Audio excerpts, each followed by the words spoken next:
You want to try it? So Billy began. He looked in the mirror and he said, Subscribe. Subscribe.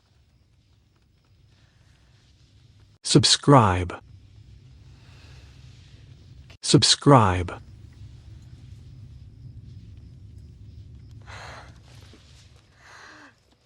No one ever got past 4. Not here. Go downstairs. I have a surprise for you.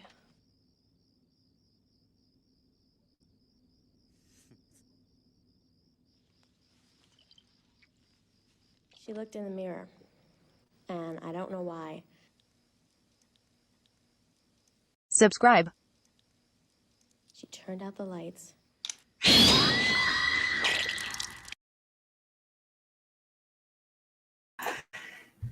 Hey all, welcome to Double Feature Horror Show number 24. That doesn't make me want to subscribe. I suddenly feel the need to subscribe. Subscribe. It's very subtle. Very, very subtle. What were the themes of that mini film? I would say subscription, maybe. Or subscribe or die? Would that be? Subscribe and buy American. I don't know. Buy American? Yeah, you know, it was in the subtext. Don't you think? Well, anyway, I feel like I'm killing my own soul if I buy American, to be fair. So I feel like that little clip was teaching family values, and going against family values results in death. I think that is a wonderful message that we should bear in mind over the course of tonight's stream. It's so smooth, but we segued too early. It's too early of a segue. But yes, I think people should recognize the glory of 1992's Candyman there. I got the idea. I thought it was terrible. I should make it. Those are the best ideas. Absolutely. Well, it should be a fun one tonight. We are finishing off the Korean horror arc and rounding off the first arc we've ever done on the show. We have. I should actually get. Hold it. Come on, you're gonna love this one. We have a first-time guest, Aydin Paladin. How you doing? Hello. I'm good. Ah, fantastic. And you are probably one of the best people to have on this because you have seen more Asian horror than I have, like quite a way. It still is a big passion of mine. I love Asian horror. I think the reason I got into it is because I was so upset with the quality of U.S. horror when I was growing up, which, you know, I'm 30, so that would have been in the 90s. And I don't like American slasher films. They don't scare me. They don't do anything for me. I mean, there are some good Western horror for sure. That's unquestionable. But I was like growing up during the era of oh crap, what are those terrible films called? Scream and stuff. I didn't like it at all. No, I didn't like it.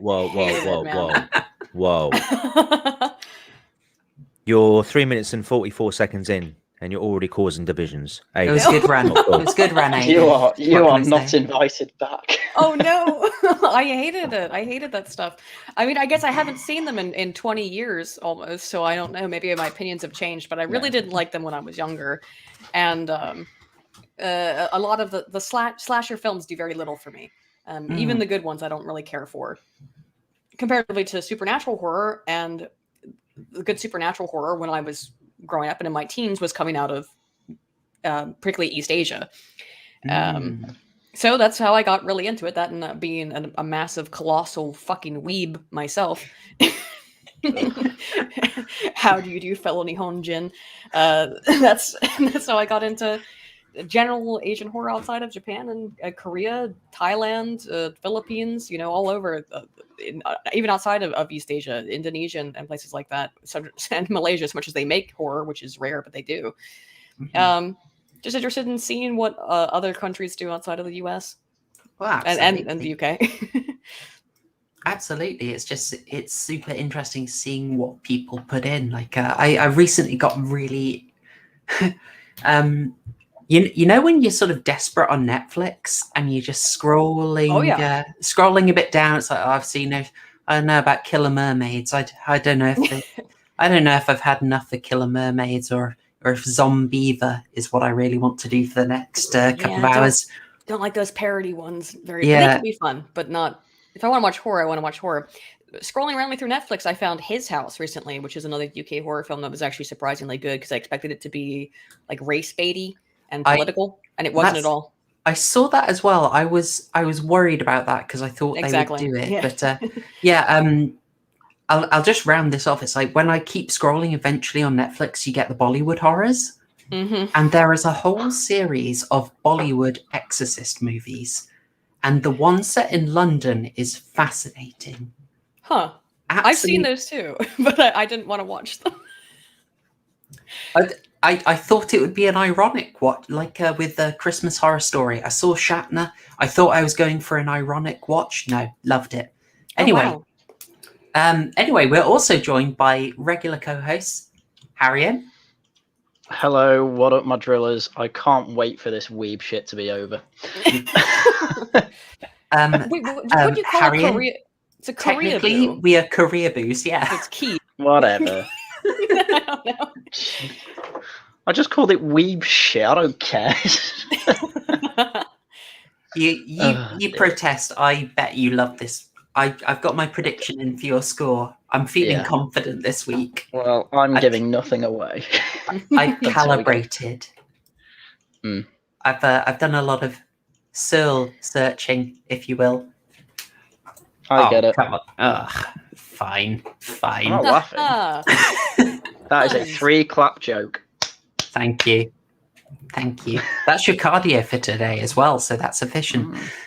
Also joining us, that train wreck guy. How are you doing, sir? What up, my shillers? Hello, and welcome to the channel.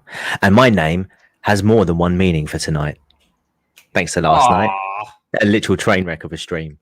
And it was all inspired. It was all inspired by by the K horror stuff that we're doing here. And so obviously the last of the arc being a train film, naturally my stream had to be an absolute train wreck and encounter technical issues. But you managed to get another 6 subscribers, so I was like, yay. Yeah, I was going to do the old hello, welcome to the channel. Tonight a grisly disappearance of this damn stream. I was sad I didn't catch it, but then you didn't miss much. Alas, so well, I hope you do actually manage to do a redo, because it did sound fascinating. The idea of a South Korean zodiac. Yeah, it was. It's quite a meaty case. There's a lot of hoo-ha with the whole investigation and just the whole. Is that what that F was about? Yes, it was, Maverick. Yeah, it was. Yeah, there's an F stream on my channel at the moment, basically going, I'm so sorry. Oh, you tried. All right. And how are you, chat? I hope you're good tonight, and I hope you all managed to get your hands on Train to Busan. Quite accessible, I think, relatively, for the things we've covered. I think it's probably on Amazon. It's the easiest to get hold of. We haven't had to do any sailing on the internet's ocean for this one. Well, I think AsianHorrorMovies.com or whatever, however it was spelled with how many hyphens, is down and dead and has been for years, which back in the day was a just unorganized, massive alphabetical list that had links to all kinds of shady websites that had uploaded copies of thousands and thousands of Asian horror films, really rare ones. And I think that site's freaking gone now. So gutted. That's from 10 years ago, though. Again, old Aydin is old. Oh, the old streaming internet was a beautiful thing. But you should have seen the absolute state of the site we watched Loner on. Oh gosh, that was bad. Yeah, what I found funny about Train to Busan when trying to search for it, because I go through all like, I literally just Google watch film name for free or whatever.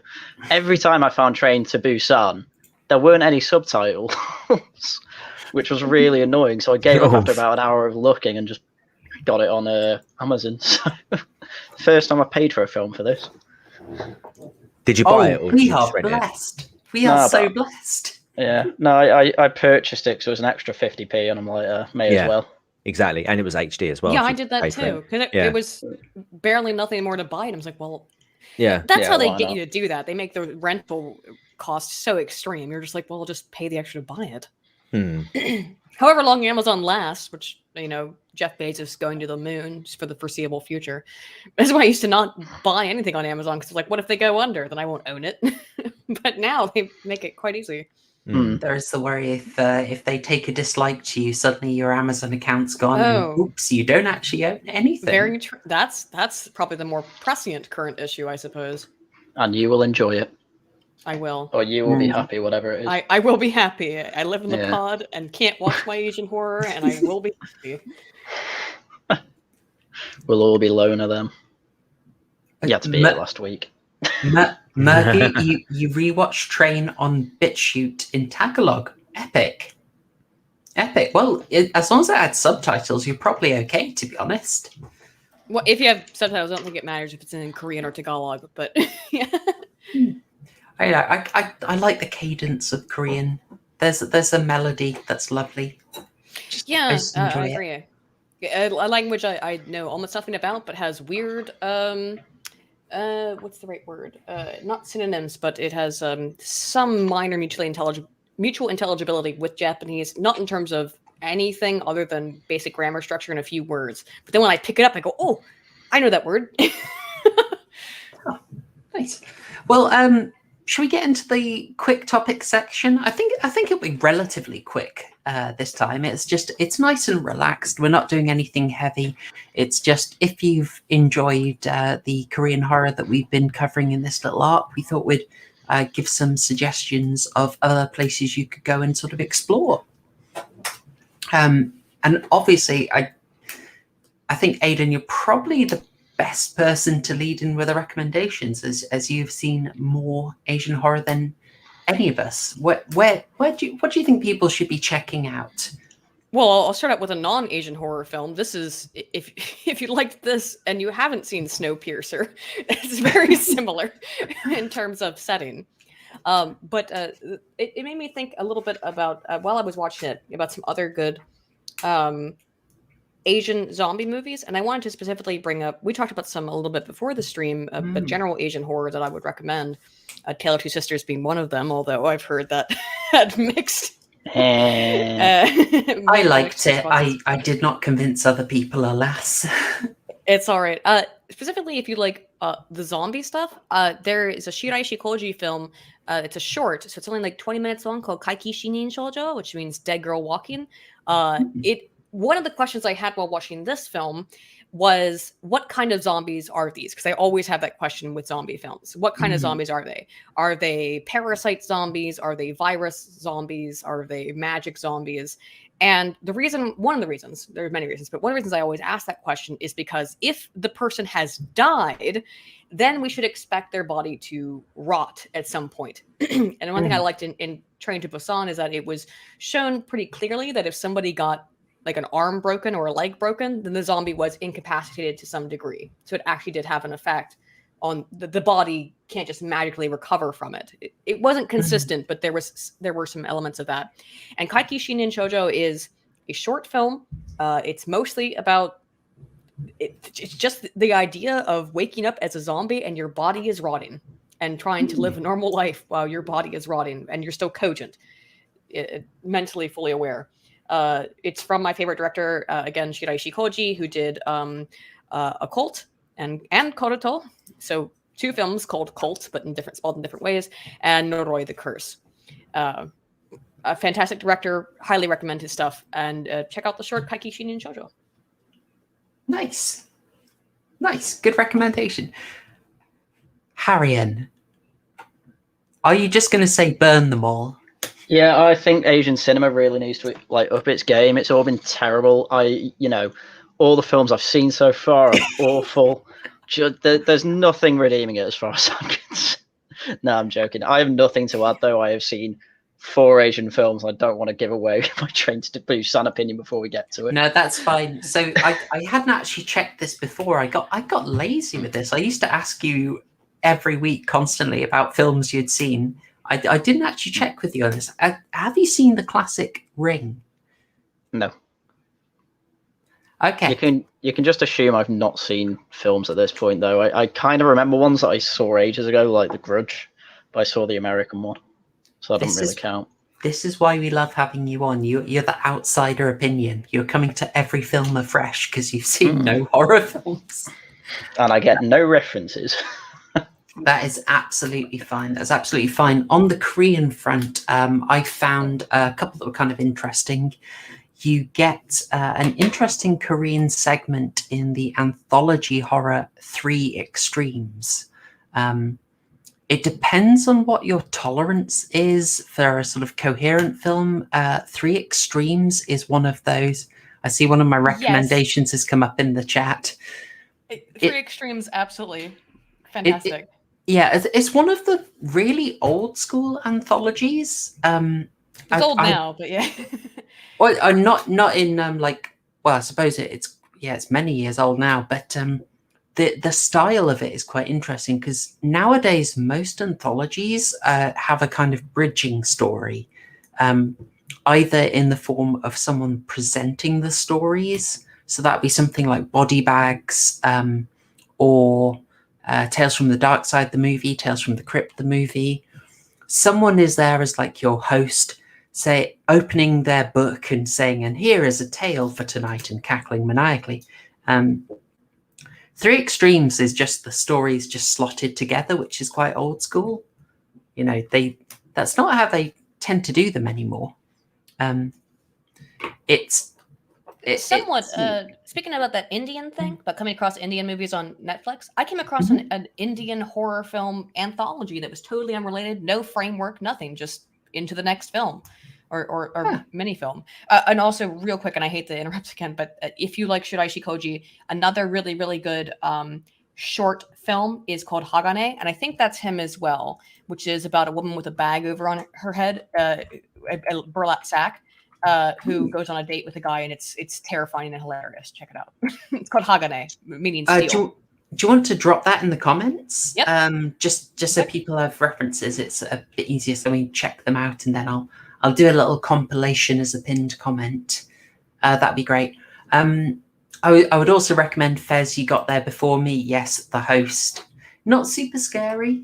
Got some moments of intensity. If you don't like the big gore, The Host is great. I mean, it's just fantastic anyway. It's got a nice vibe to it. Kind of a similar vibe that you're going to get from Train to Busan about the sort of value of sticking together and the value of community. It's pretty great like that. It's also from the director of Parasite, which and the aforementioned Snowpiercer. Same director, Bong Joon-ho.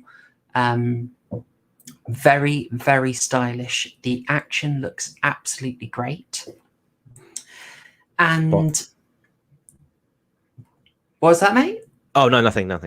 Okay, no, sorry. I thought you were going to try and do the name as well. I struggled with it. I think I got most of the way through the Parasite stream without screwing the guy's name up, which I'm not good with them, alas.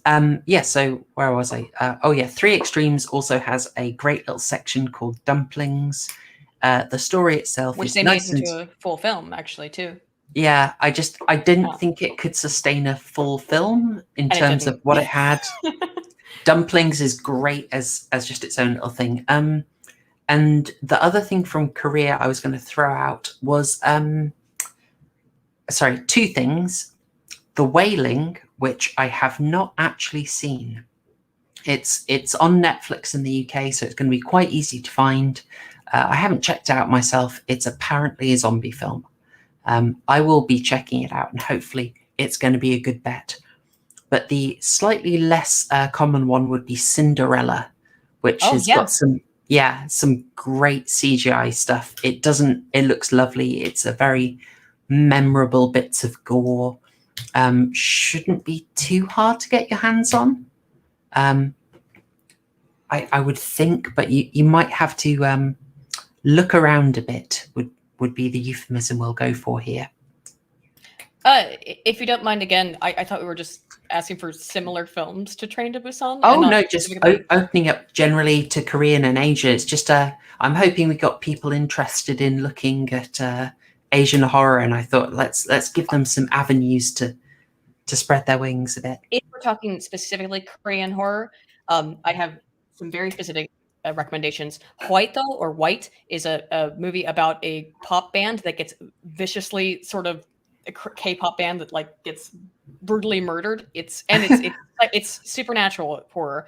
Cello, The Cat, Cadaver is fantastic. A bestseller, Killer Tune. I'm reading off my list, but I'm Moy and Red Shoes. Whispering Corridors is a horror anthology series from Korea that has some good stuff in it. Death Bell's okay. To Start With Love kind of sucks, but it's all right. Those are the ones I'd really recommend. Killer Tune is probably the most recent out of those, and it's got a really cool animation theme. But the one I recommend to people who are new to K-horror and would like to get into it is White. Absolutely. Oh, shoot, my door slammed. Sorry. So a ghost came in and slammed my door. White is readily available. Check that one out. It's got great gore scenes. It's got great body horror. Fantastic film. K-horror. Check it out. Nice. I hadn't heard of that one. That's nice. I might do a double bill with The Wailing, if you think those all go together. If you want to see Korean pop stars get mutilated, check out Every day. Yeah. Yeah. That train wreck guy. I don't know if there's much I can add to it, if I'm completely honest. I suppose the best I could do is probably some like remakes of Asian films. Like, funnily enough, this week I watched I went back and watched The Grudge with my wife. This is like the proper like version, the Sarah Michelle Gellar one, not the 2019/2020 remake. But yeah, I think I like Haryan. I'm not really that well versed in Korean horror films, so this has been a bit of a learning curve for me as well. No, zero pressure.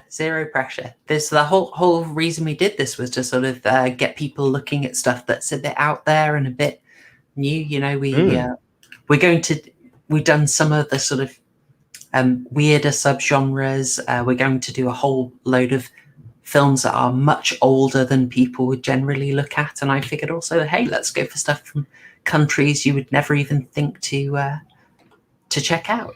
Absolutely. I will say, that Bong Ji-ho, what was his name? Bong Joon-ho.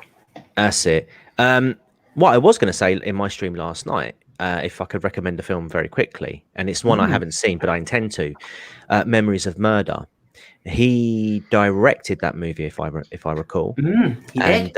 it was based off of the South Korean Zodiac, the Hwasong killer, who I tried to do a live stream about, and apparently, like, I haven't seen it, but apparently from sort of what I've seen in terms of reviews, that was pretty well received, and so that is going to be one that I go off and check out.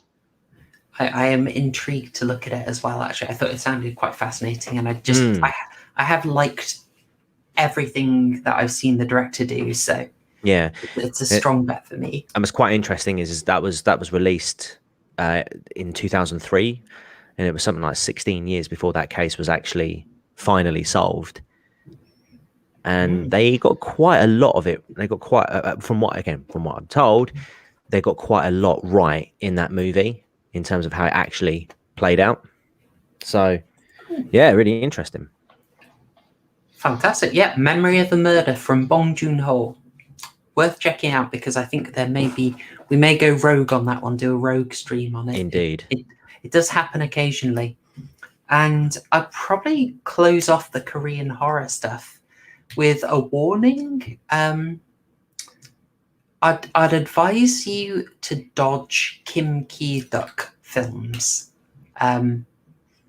If you aren't a fan of the sort of really grueling, very tough watches like Michel. Now he's not strictly horror, but he goes into very horrifying territory.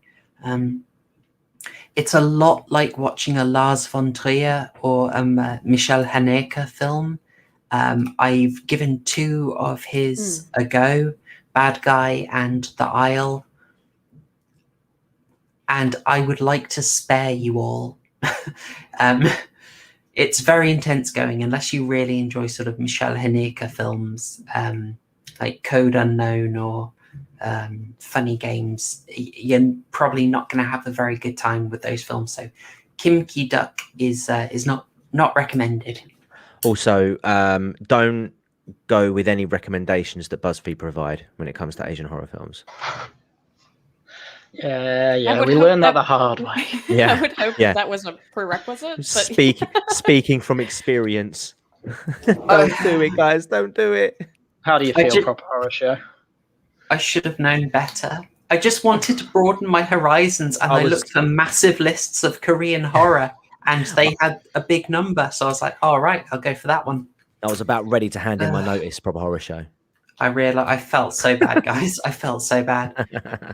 Murgoot with a good shout there, by the way. Demon Knight is fantastic. It looks very 90s, but it is some of the best fun you will have.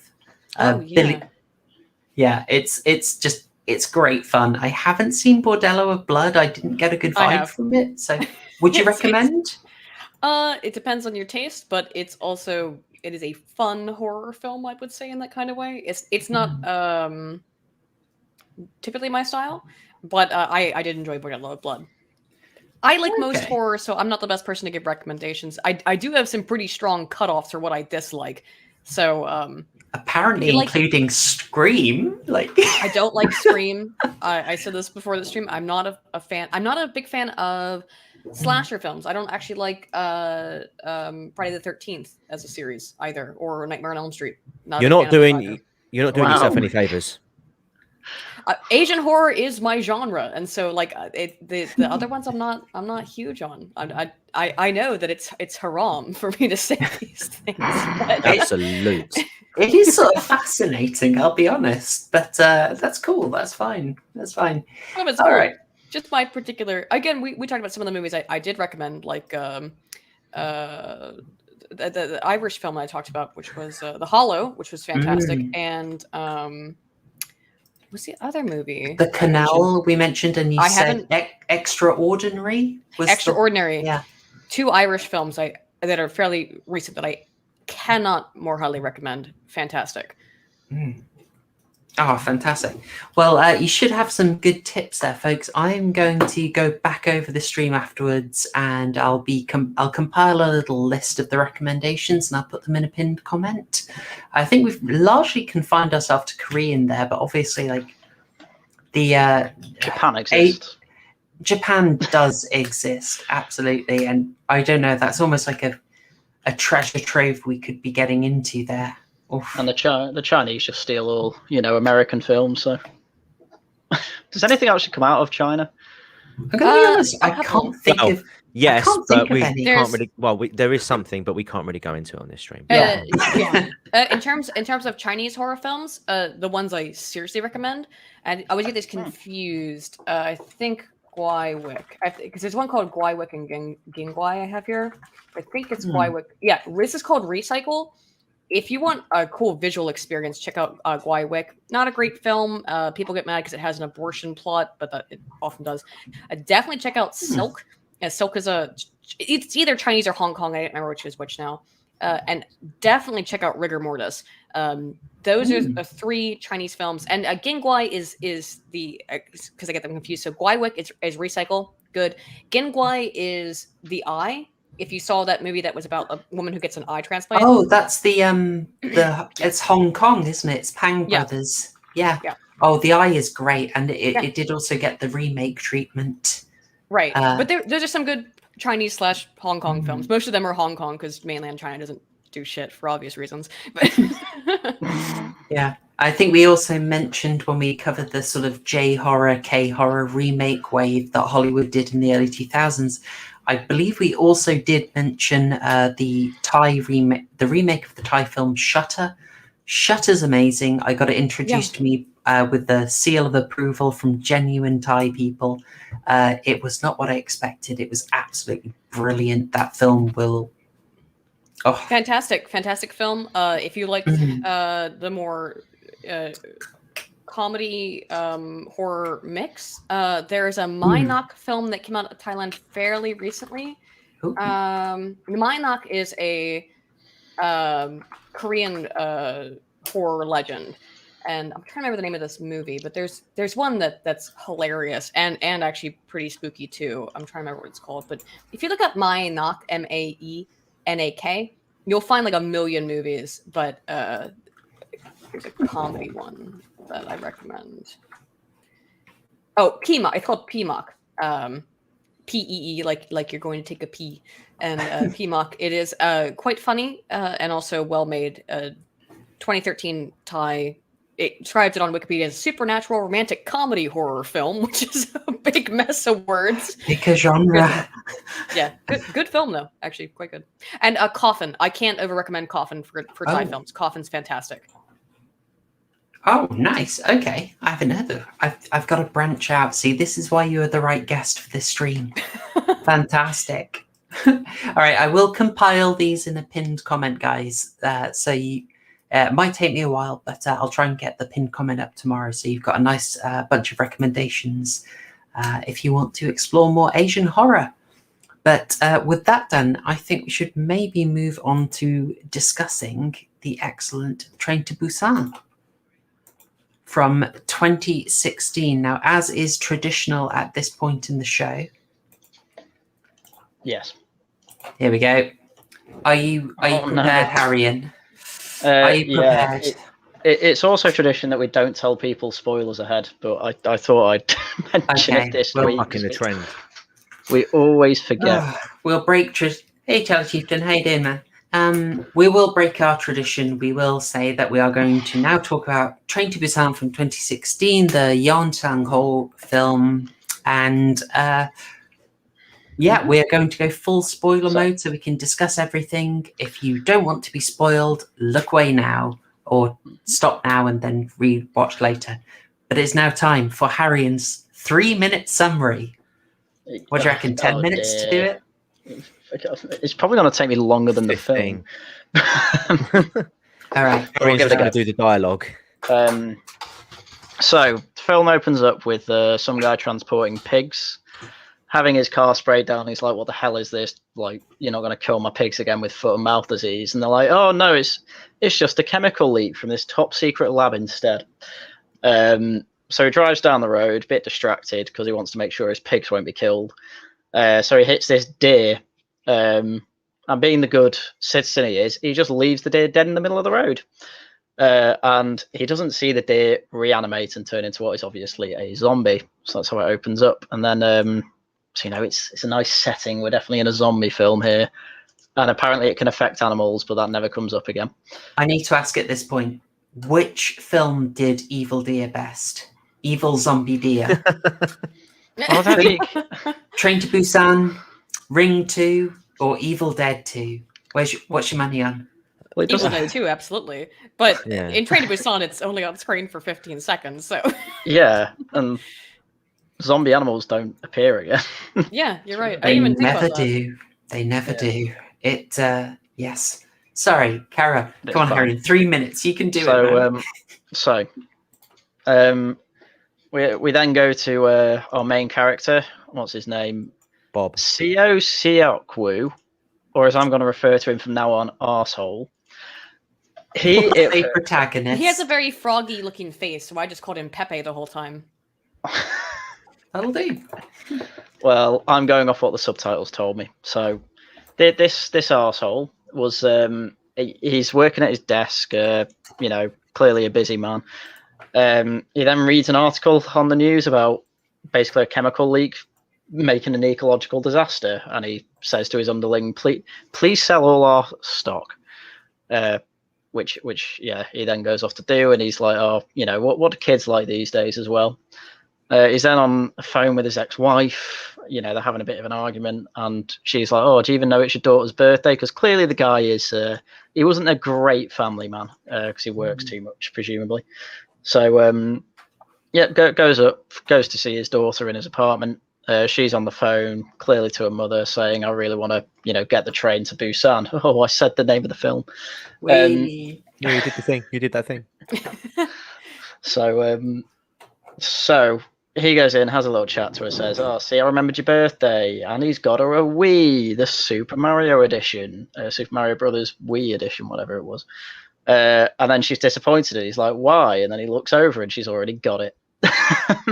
So clearly very detached from his family, but clearly the guy just wants to provide.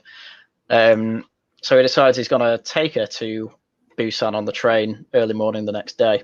And the city's already going a bit mad at this point, like they're driving down, and then he gets before that, because he's not with his daughter all the time, he missed a little singing recital she did for her class, but it was recorded by, I assume, Arsehole's mother, who lives with him. The gran. Yeah.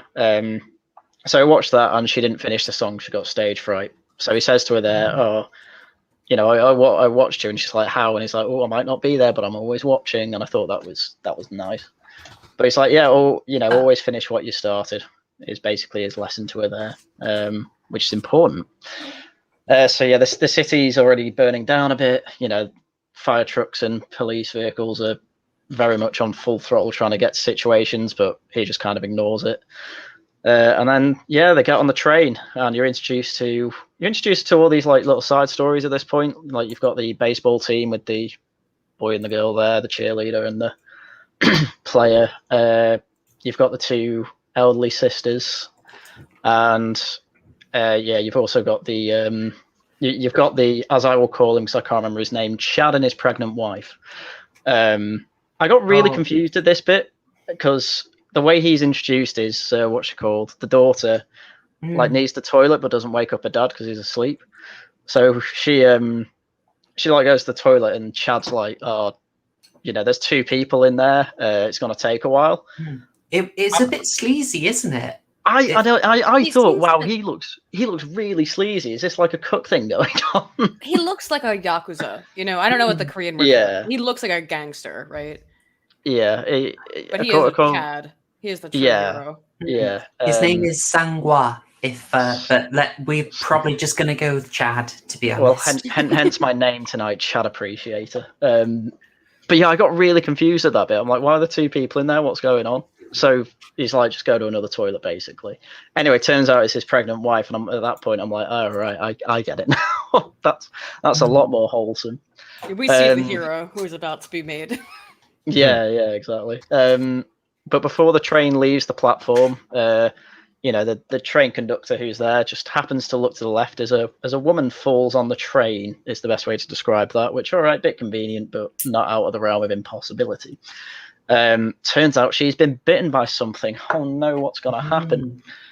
So she goes to a toilet and tries to she ties her tights around it to stop blood going to it. I don't know why she got that idea necessarily, but it works though. Fine.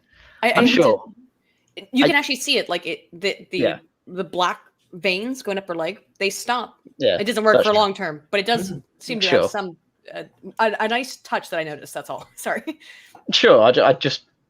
I mean, unless she's a doctor, I don't know why you'd think to do that, but fair enough. It's fine. It's not that bad. And then also another, I think it's the women who say this, or no, it's is it the COO? It's someone anyway. Says they're one of the train chief, they keep calling him, but he's basically the head steward. They're like, oh, so some extra passengers jumped on the train, and you think it's going to be the woman who's been bitten, and this is where it all goes off. But no, it turns out it's a homeless guy, and he's just repeating they're all dead over and over. And then you get the little scene where the zombies are in the train station with the conductor going up, and they're all going rabid and mad. And then the train leaves. It's quite it's all a good scene setter, I think. There's not much there's basically nothing to complain about really at the moment. It's pretty good. It's a slow ramp up, isn't it? The way the first zombie just sort of slides in this blink and you'll miss it moment. Yeah. And this woman on the left annoyed me a bit because she's on her phone the whole time, and she's a stewardess. It's like, if you're doing customer facing jobs, put your fucking phone away. Agreed. Hard agree. But the train chief didn't seem to care that she was on it, but whatever. Hey, South Korea train conductoresses are not do not have high standards. But as you can see here, she sees her having a seizure basically, and she's like, "Oh God, what do I do?" Tries to get the chief there. But yeah, she reanimates, and then obviously she is pooing herself. Because why wouldn't you? There's a zombie in front of you. The lady And that was then- zombie. Yes, and then inevitably she gets bitten, and she's like walking down the aisle with like big piggybacks by her while she's getting her neck bitten. Yeah, yeah. No, not really. Everyone's all like, Well, they're all like, "What the hell is going on?" Which Yeah. you would be. But I really, really liked this bit. I mean, I did. I was struggling like, which bit of framing do I take for this first encounter? Because it's so good at setting it up. I think this one where she's just sort of powerless. I love it. Yeah. And it's so unnatural, this pose. I love it a bit. I like that about the zombies in this. And it's yeah. it is nasty when the stewardess gets turned. Like, it was a lot nastier than I expected. Yeah, because well, it kind of shows you as well, because she animates quite quickly, and that's because she gets bitten in the neck, and it just seems to be the closer the bite is to the head, the quicker you turn. It's And I'm like, actually "Oh, that's a cute." good question that I didn't feel that I found to be thoroughly answered by this film, which is that do they have to die to become a zombie, or do they become a zombie based on? So like bitten on the neck would mean that maybe she had an aortic hemorrhage and died, and that's why she quickly became a zombie. Whereas with the girl who gets on the train who has the leg bite, it takes her clearly a significant portion of time to become infected. I don't think they do. I don't think they have to be dead. You don't have to die now, because I mean, massive spoiler. Chad gets bitten on the hand. No. Okay. No, Arian, you're going too far ahead in your 3-minute summary. Well, we're already debating, I guess, how the zombies work, which is always a problem with zombie films. But what I will say is, it's quite unique in the fact that they don't have to die to be be turned, and I found that quite. I found that quite unknown, because it almost became a case of you don't know how long you've got, really. I mean, you could turn at any moment.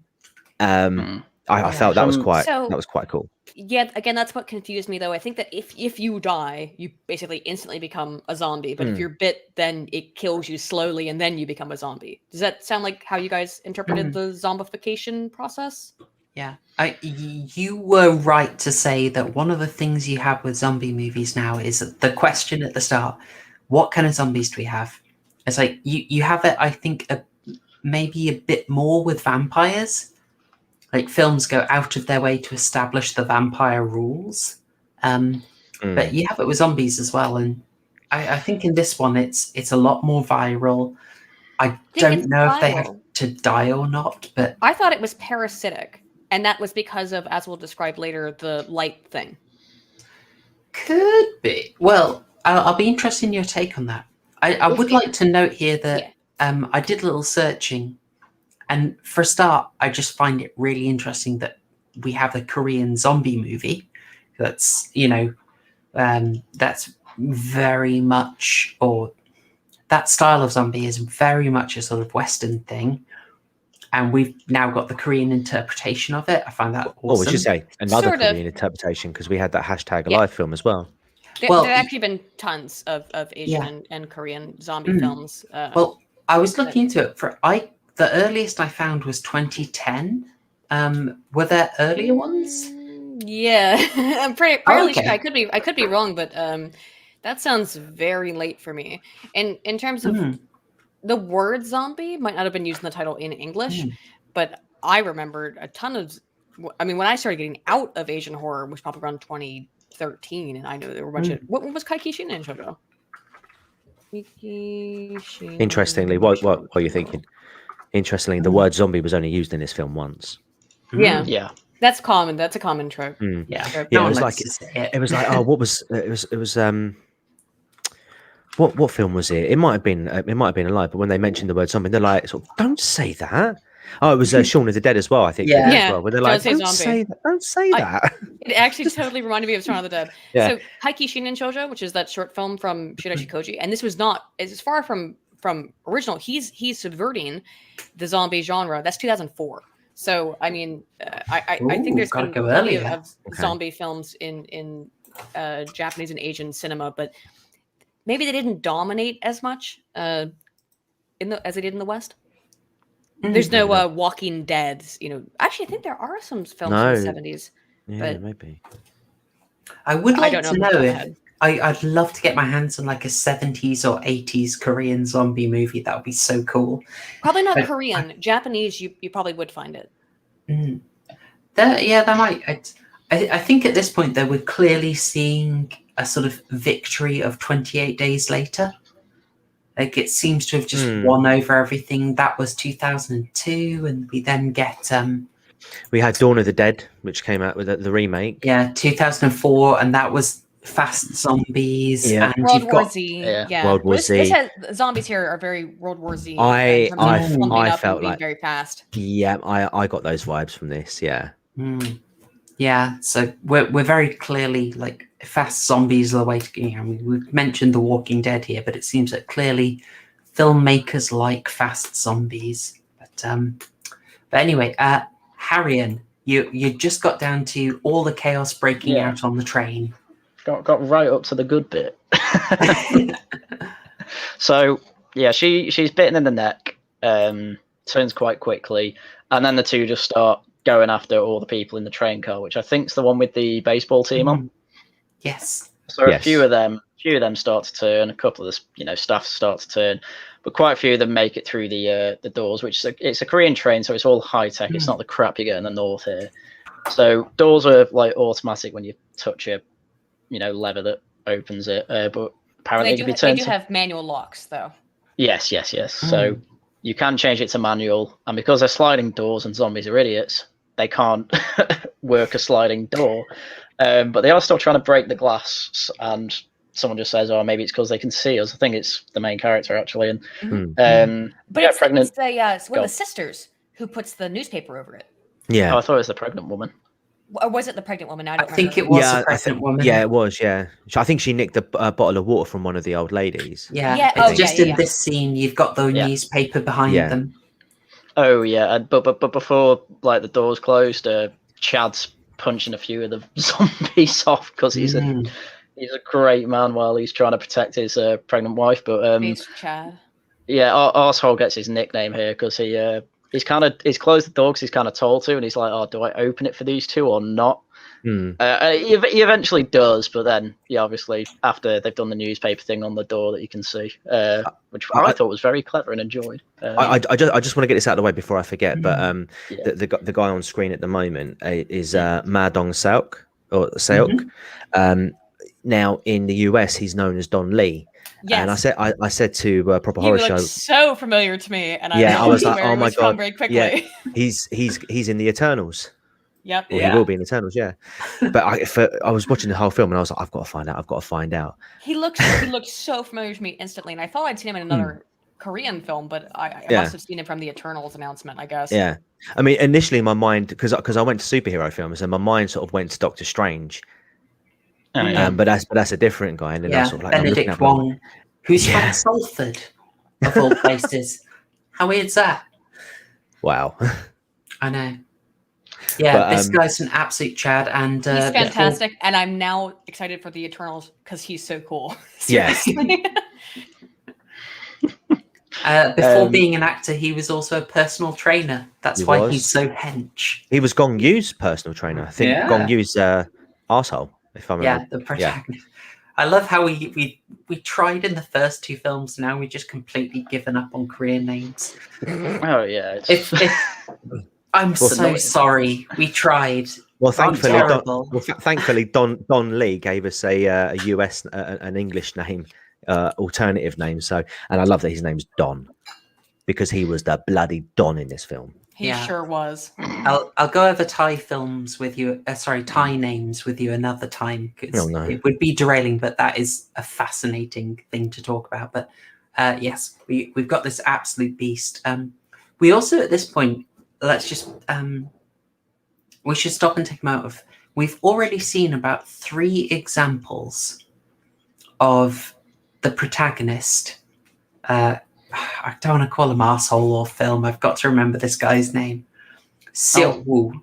Okay, so Seok Woo being selfish, being focused on himself. Yeah, I think asshole's a good nickname for him. To be fair. But it's a family stream. Oh, okay. Sorry. Didn't you see Super Nanny? How about jerk then? Yeah, he's a jerk. Okay, good. We'll go with that.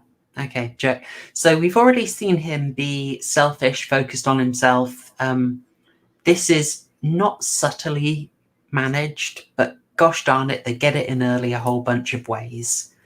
And we've seen about 3 examples of him just not thinking of other people by this point.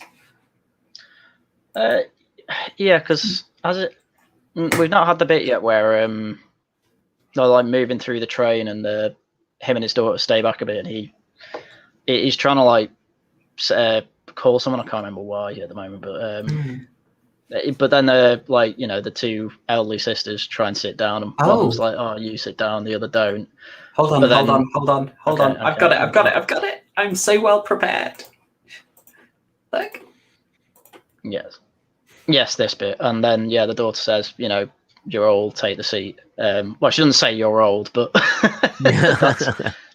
that's why. Yeah, she's doing it. And then the dad is like, "Oh, come here," and then just says to us, like, basically, "It's just you and me, like no one else." It's just a direct. You've got to be a selfish. Well, if we have to go with jerk, fine, but yeah. Then she just says back, "Oh, but you know, grandma's ankles hurt." So I was thinking of that, and it's like, yeah, she's a good lass, but obviously the dad is just. And from that as well, you can kind of tell that he's not that involved, because he doesn't seem to have taught her this lesson before, like basically be selfish. Well, yeah, full line Rand. Yeah, because he asks her like, why did you do that? And it's like, I needed more than me. And in fact, there's one quote in this film that really sort of stuck with me, which just demonstrates how like well aware that the daughter's aware of her dad's selfishness, and she's literally like, "Dad, you only care about yourself. That's why Mummy left." So you know, this isn't something that sort of came about after they split. This is probably one of the factoring decisions in their splitting up. You know, you didn't. I don't even think you needed that line, because a question I have from the start is why are they divorced? And it's kind of like after that, I was definitely like, oh, because he's a bell end. Yeah, I don't think they're divorced, are they? No, they're not divorced. But I don't. Estranged anyway. I don't think that was for the audience. That line, I think it was. That was a carry. Do you know what I mean? Like, it's not one of those things where it's literally being explained to you because apparently the directors think you're too dumb. Yeah, I thought he had a saved in his phone as ex-wife. Oh, he may have. Okay. Well, one thing I kind of liked, and I'm going to get on my soapbox a bit here, is I love the sort of based Gran just basically saying like he shouldn't have given up so early. And I just sort of thought, like, obviously everyone's situations are different, but I just thought it was kind of interesting that in the Korean film they did that, where the kind of message was like he should try harder and he should try and not think of himself, and he should bring the family back together, even if that didn't end up happening. Whereas I think in American film, they wouldn't really go for that as much. Do you think? I think they just take it, wouldn't they? Yeah, Korea is a more collectivistic culture. America is a more individualistic culture. So that might be, why that was the case. Yeah, it's. I mean, Suan here is the heart of the film. She is. I mean, Haryan, you're like 20 minutes into the 3-minute summary, and you haven't once discussed how amazing Suan is and how she's the best thing in this film. I just said she's a good lass. A good child actress, though. Unbelievable. Oh, yeah, I didn't notice that. Yeah, unbelievable. One of the best child actors I've ever seen. We did not get nickied. So there was that bit, in the recording that her dad was watching. She did get stage fright there, so that's one hiccup. But, the rest of it was good. Oh, savage. Yeah. So anyway, Suan is being. I mean, this is quite a moralistic film, but I'm going to be honest. I kind of love it, and it's a good moral. Oh yeah, I do too. Yeah, the morals in this are good, and I think at this point even though it's 2016, maybe we need some moralistic films from time to time now, considering so many movies are anti-moralistic or subvert expectations. It's actually Yeah. why I really found this to be kind of a breath of fresh air, even though it's 5 years old. Classic, good storytelling, clear moral messages. Yeah, And it's really good. Edgar Wright's favorite zombie film as well. Oh, really? I'm not shocked by that, but Yeah. interesting. You know, Aiden, you were on thin ice after that Scream comment, but now you're I'm back sorry. you're back in the good books. Yeah, well, my favorite zombie film, Shaun of the Dead. So I love Shaun of the Dead, and there's Shaun of the Dead vibes in this, not the comedy aspects, but in terms of maybe looking at zombies a little bit differently. Again, the film I think it's closest to, not thematically, but in terms of structure on the train is clearly Snowpiercer. Because a train is a very interesting. I'll stop derailing for a second. Haha, get it? Way. oh, kicker. But it's a train is a very interesting place to put a zombie movie. In Shaun of the Dead, it's let's go to the pub. We have to go to the pub because that's our safe space. And in the train, you only have so much room you can go to. You can keep moving forward, but eventually you run out of space. It does make it for a very interesting way of framing a zombie film that you wouldn't otherwise see, where you're in a more where you're outside and you can go other places. On a train, you're limited. A really interesting framing device, I think, for telling a zombie story.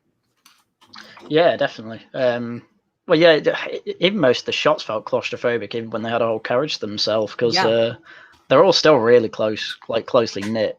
Yeah, it was really interesting. It was really good. And I'll carry on with the story now because I've gone way over 3 minutes, but I'll try. Can I hop on that though, just quickly, because you're so right. Like one of the things we've mentioned here is that zombie films are some of the most formulaic, which is not an insult. Yeah. It's just they have a very clear structure. There are things you are always going to get: the slow creep up, the chaos accelerating. One person gets infected and tries to hide it, and basically it always ends in a siege. This one, there's something like they are kind of in a siege situation, but because they're on a moving train, it's kind of a different dynamic, and you don't really feel like they're besieged as much. Yeah, it's interesting. Go watch it. Is my advice there. Sorry, Harry, go ahead. Yeah, no, it's all right because I think there's quite a bit of story that now goes on in quite quick succession because so Jerk looks at his phone, he starts seeing reports, and he finds that the chemical leaks related to like as we saw at the start of the film, the funds he managed, I guess, his job basically. Hence he said to sell it all, but now he knows he has connections to the people who were running it, and it seems to be some sort of military biotech lab because he had connections to the military there. This has nothing to do with current modern day real world events. Amazingly, no. Love me some escapism. I mean, this would not be allowed in China, obviously. But so he's asking his contact, which is an army lieutenant, I think, or lieutenant, whatever. Just saying, basically what's going on. And he's said, your next station is, how do you even pronounce this? Daejeon? Daejeon? Yeah, I think that's right. It's close enough. So Daejeon Station, which is another city on the way to Busan from Seoul. And he just says, right, everyone has to be quarantined when they go to the main square. I can get you and your daughter to, not in quarantine if you go to the east square instead of the main one. It's like, all right, cool, we'll get away from it then. And again, he's being very, very selfish, not telling anyone else that. But then again, it's not. Well, he is jerky, but but then again, it's like, okay, but if no one goes to the main plaza, someone's got to think something's up. But you see, sorry, but just at this point, so yeah, obviously we've established early on that he's a selfish character through his behaviors previously, but I started to get vibes. I mean, what you have to bear in mind is he's now trying to protect his little girl, and to a degree, he's using that. He's now using that selfishness to try and keep her alive. Now, he might be doing the wrong thing morally, but ultimately, it's kind of the ends justify the means. Look, if those people end up cannon fodder, if those people end up as lemmings and like lambs led outside, like lambs to the slaughter, as long as we can get out the way, me and my daughter, as long as I protect her, then that's fine. I started to see the dynamic, or not the dynamic, but the character shift from this sort of point, because they argue about it, don't they, when they get off the station? Oh yeah. Yeah. It's like, And he has some degree of protectionism over the pregnant lady, Chad's wife, or whatever. Yeah, he's not. I'd love to hop on that, because that's super interesting. Because you could say, I think there's a potential issue that the film is easily misread to say that it's just like capitalism bad, individualism bad, looking out for yourself bad. That if it's saying like, go with the group, you've got to always think of the group. It's quite weird, because, I mean, look at this scene right here. The zombies are the mass group. Yeah, I didn't get that kind of message. I mean, it's I easily wasn't misread, because I don't think it is that. It's I think it's more like, exactly like you say, he's got a very tight circle of concern, and the film is about widen that. Think of think of community, but don't be collectivist. Right? and I'd argue that he, like, if we go back earlier to when he left Don and the pregnant woman on the other side of the door, and he wasn't opening it. It wasn't. I would argue it wasn't about him, but he didn't want the stuff to get, the monsters to get in to his daughter. If he does eventually open the door, though. Yeah, of course, no, he does, because he's pressured into it. Right. He's pressured by this, but I also, think if he wasn't, he would have been. Again, the wife doesn't come into a minute later. Like, when he's first closed the door on Dawn, I think she's not there, though, right? Or he brings her in afterwards, and I think then he sees that she's pregnant, and then he is pressured as well. But I think it's when it starts to set in. So this is a selfish asshole character we're talking about, but he's not irredeemable. He does understand. Yeah. And I think particularly the family aspect, considering he's got an ex-wife and he wants to protect his daughter, does come into his decision-making process. I was gonna say he doesn't do anything selfishly for himself. It's for his daughter. Yes. Yeah. Yes. Which I think is a completely different spin on it. It's not really selfishness. It's more, his in-group's too small. It's just his family at the moment. But then, it kind of has to widen to those that aren't zombies. Well, I would say initially he's not thinking about her at all. Like, the first person he brings into his circle of concern is Suan, because we see right at the start he's palming her off on people. He's just like, I'll get you a present, and he's sort of thought. So the first step in his journey is to widen the circle of concern to bring her in, and then it's slowly being more appropriate. But it's not like he's done anything wrong by excluding the people. It's just like he has to make a snap decision, and he does reevaluate. But I think that's a fascinating perspective too.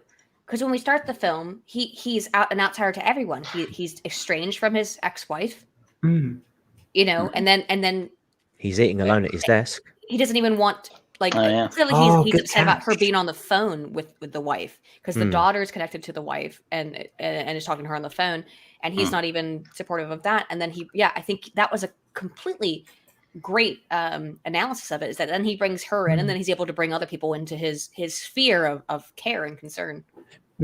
These are good morals. These are very good morals. And we, while you're away, Aydin, we just talked about how we kind of love the Gran, that she's also sort of chiding him. I love her too. Yeah. By the way, those two old ladies, I don't know if it's a Korean thing or not, but like how in Western films you have like teenage slasher films, the teenagers are played by like people pushing their 30s. These two women, I looked it up, they're the same age as my mum, and she's in her mid-50s. And your mum's old, mate. Shut up, mate. If you know the meme about Asian people, it's that, like, Asian women in particular stay the same age until they turn 50 and then suddenly become 90 years old. I get that, but it's like just pairs. Like they like, if you look at like the hairstyle they've got, it's not.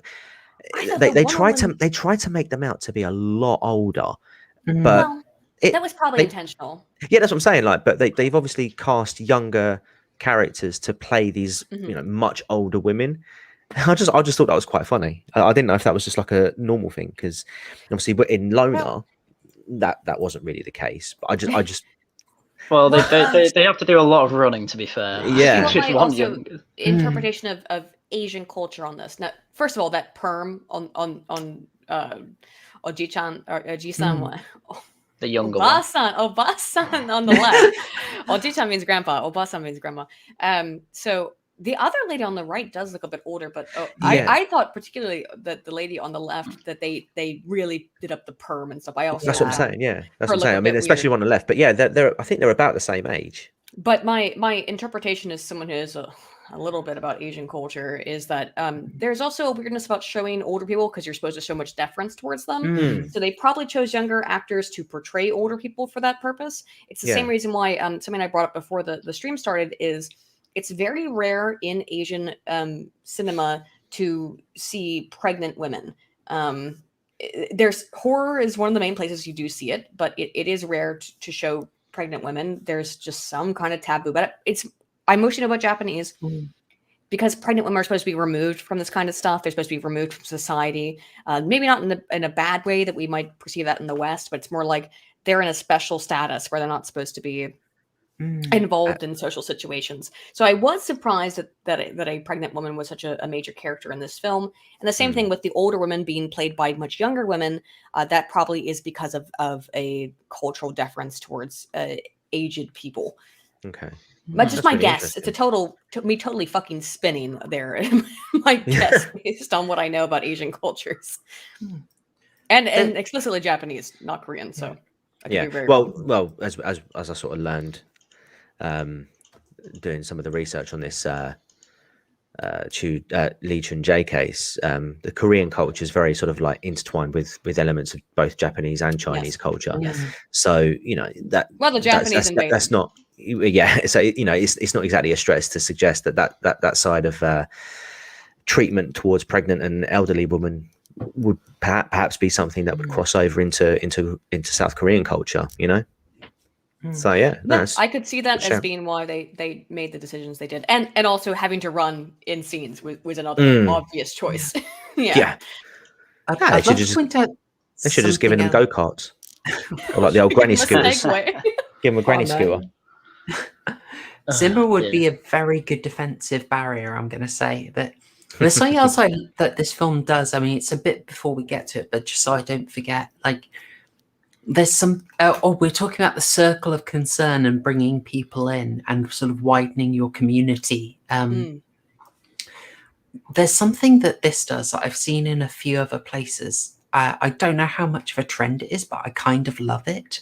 I'm thinking specifically of, say, Snowpiercer and The Host. You tend to get these, your sort of group of characters. They aren't all a bunch of nubile teenagers. They're proper, like, cross sections of society. Like, all these films, you've got really young characters, you've got really old characters, you've got kind of derelicts brought in. It's like Gantz, it's a whole, Actually, it's a Shaun whole of the bunch Dead. of people brought in. Bringing that Shaun back of the Dead is a pretty good comparison Yeah. of someone doing that. And there was another one I thought of where we've done it in Britain, but generally your group of characters are the same age, it's the same group. This feels a lot more like a sort of, because it's like from all across Korean society, ages and backgrounds, it feels like a proper community identity pulling together thing. I kind of love it. And it was Yeah. really strong in Yeah. The Host as well. The Host, fantastic film, and I agree.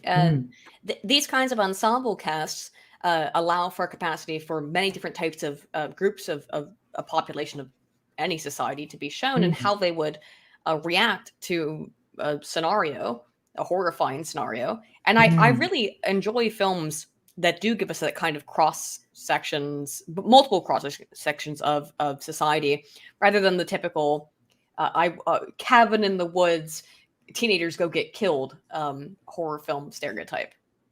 Aiden, do you not like Cabin in the Woods? I love Cabin in the Woods as the film. I There love we go. it. We're good. But I'm saying the films that it's mocking, right? Yes, absolutely. We are going to do Cabin in the Woods, but Haryan I don't know and I don't know how many you've seen, TCG. There's about 5 films minimum I need to show you before we can do Cabin in the Woods, or it won't make Right. sense. I have a plan. I have a list. We're all working through it. Why would the film not make sense? Because it's extremely referential to yeah. other films. Cabin in the Woods is to wider 80s and 90s horror what Scream is to slashers. Yeah, well, I Basically. never saw a slasher, but still enjoyed Scream. Still made sense. Oh. But no, It's got Haryan, Thor. All right. there's anyway. Cabin in So- the Woods is a meta film. You have to watch like 10 other Right. movies to be able to, I think, fully. But I think a regular person can enjoy Cabin in the Woods, like it as a film. But to really understand what the hell was going on in it, you need to have Hang on. seen like 10, Yeah. 15 other Do you- movies. Do you like that film as a meta film? Yes, I really like But Cabin what was your in the problem Woods. with Scream? I didn't think that Scream was a meta film. Maybe I missed. Again, I haven't seen it in 10 years. Maybe I misunderstood it. I Or will I haven't defend seen it in like Scream. 15 years. I would- Is Scream a meta film of slash? Totally meta. Huge meta. Totally Huge meta. meta. Oh, Actually, I didn't know that. Again, I haven't seen it in over a decade. So fun fact, it is getting a re-release because of Scream 5, which is annoyingly also called Scream. interesting. Because now all our reboot sequels just don't get numbers anymore for some reason. Like Candyman, Halloween, Scream 5 is just... Texas Chainsaw Well, Massacre. I'm not a fan of Texas Chainsaw Massacre or of Nightmare on Elm Street or of I'm just not a fan of these films. I mean, that's okay. Like I know that it's a different opinion. So Oh, it's when fine. Yeah. God damn it, my fucking door! It's from the wind. Close the door, jeez. It is closed, and I have a big bottle of water in front of it to stop it from doing that. I have to close the window. It's a little bit hot, so I have the window open. Now it's closed. I'm only pulling your leg when No, it I know. comes to- But my issue, I guess, with the first, I only watched the first Scream film, and I thought, I guess I was 13 or whatever when I watched it, and I took it very literally. So that's on me, absolutely. Then for me not being able to understand it, but I don't like slasher films. They don't do anything for me. They're trying to tell a moralistic story. Usually, I find in terms of Nightmare on Elm Street and several other Texas Chainsaw Massacre, very simplistic moral stories. And this also, Train to Busan, is telling some moral stories, but I find them a little bit more complex. I could be totally wrong and like shitting out my ass here. Sorry, YouTube. Family stream. Family stream. I even had Super Nanny on. But I just I haven't enjoyed them, and I would say maybe you guys are right. Maybe I need to rewatch them because it's been more than 10 years since I've seen a lot of those films. Yeah. If you do, I would really love to hear what you think. If you rewatch it, let me know. I would love to know what you think on a rewatch. I recently watched a super in-depth analysis of Hellraiser, and I've always liked Hellraiser though. But Oh, so there's a difference. I like Hellraiser, but I don't like Nightmare on Elm Street. was I that don't like Friday the collative 13th. learning by any chance? I think so. Yeah. I love that guy. Yeah. Very interesting in-depth analysis on Hellraiser. Mm. But I think that I probably need to rewatch them because it was probably before I got really into horror that I was just I think it was when I got into horror, actually, that was the issue, where I didn't like blood and guts and gore because I found it very boring. And I still feel that way, actually, is that gore I find to be boring.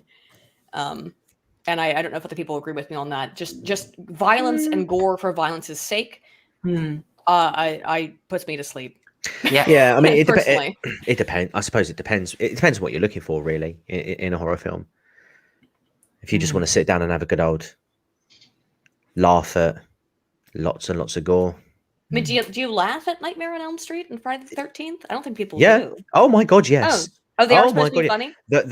Yeah, okay. there's a certain irony. I mean, one of my favorite deaths in Friday the 13th is when Jason takes an axe to a disabled man's head and then pushes him down a flight, this hill of stairs, and you're just seeing this guy just bobbling down like lifelessly down these stairs. It is Brilliant. absolutely savage as well, because he's partying with two mates and Yeah. they're having a great time, and they're already like dancing, so they're kind of dabbing on him already, and then they just go upstairs to pound, and it's so Yeah. harsh. Yeah. It's so unbelievably harsh. Hey, Well, Jimmy, where's the Freddy's- screw? Freddy's whole thing is that he seeks out horny teenagers, right? Or is it Jason's Yeah. thing? Oh, Jason's No, thing is both that of he's- them. yeah. Yeah, Both yeah. of Freddie them. does it too, I guess. But I guess that I wasn't maybe the right age for that stuff. I'll have to recheck them out because if it's funny, I think I could deal with it. But I think that when I saw them when I was younger, I was taking them very seriously, and I was like, oh, I hate this. They bring the funny and self-awareness in much later. Much later. If I ones. re- I was just going to say, Yeah. you know, and Horrorshow would agree with me. It's not really until the third one that things start getting. That things once Jason's established, that's when it starts to. That's when it sort of finds its feet. My favorite is the fourth one, but I'm trying to think. The wheelchair guy, is it the third or the fifth? No, it's not the fifth one. It's the second one. Yeah, it's just that's the most hilarious one. You have to see. Well, You have I'll to see it. have to rewatch some of them. 'Cause Yeah. I've changed a lot since I was 15. So I mean, I haven't. I'll check them out again. I'll see. I think I probably would really like them more as a. I watched some horror film recently that was rather old. I can't remember which one it was now. It's some movie about two older ladies who make like a deal with the devil to be beautiful forever, and they both die and rot. Death Becomes Her. I loved it. Yeah. Oh my god! And I wouldn't have probably watched that maybe even 10 years ago, but then I watched it like last year, and I fucking loved it. Sorry. Goldie Family Hawn, Meryl Stream. Streep. Yeah. Sorry, Family Stream. I friggin' loved it. It was fantastic. Nailed So I think it. I We'll have fix to- it in post. I think I need to rewatch some Western horror films that I discounted when I was a younger weeaboo. Sorry, let's continue. I was going to say, are we done bullying Aiden into liking slashes? No, yet? no, No, we'll carry on bullying. I'm just Sorry, derailing. Harry, and are you saying that we Please. should just focus the link back onto you? Okay, I'm down Yes, for that. please. Yes. Alright. Hurry up then. All right, cool. So I'm only on minute 2. So It's a very Where were long we? 2 minutes. where the hell are we up to? Oh yeah. Time is subjective, though. Oh fuck off with that. God, he's getting There's closer. too much swearing. Keep focused, people. Right, where I can't remember. Right, we're up to the train station. You're up to one of the I'm- most epic scenes. Yes. Yeah, I also missed the part where it's established that one of the train passengers is a COO of some bus company. He's like, oh, Yes. you know, his bus are being redirected. Basically, he knows this has become a quarantine zone. This Daejeon, whatever it's called, city. So he's like, oh, he says to the driver, like, just get, like, can we all fit in the engine cabin, decouple, and just go to where they're trying to get Busan? It's the title of the film. What am I doing? So, and he just says, no, let's like take a look inside the station. But it's very clear for somewhere that's supposed to be like a military quarantine zone. That was a thing that was getting me throughout this, but they're all just following the, you know, signs basically to say this way to your Kuvju center. I mean, this way to the quarantine zone. So that's when Arsehole and his daughter split off from the group, and she's like, no, let's tell the rest of them. And you know, the Chad and his wife, she's like, should we follow them? He just says, I ignore them, you know, because he obviously doesn't like him. Didn't you like Based Hobo just being like, you know what's going on. I'm sticking with these guys. The base hobo follows him Yeah. because he figures he knows what's up. Yeah. Yeah. The hobo just follows them, and he knows how people work, I think. Yeah. So he follows them. He's like, you're obviously, you know what's going on. Like, let's go this way then. Then a soldier comes around the corner, and he's like, oh, come help us.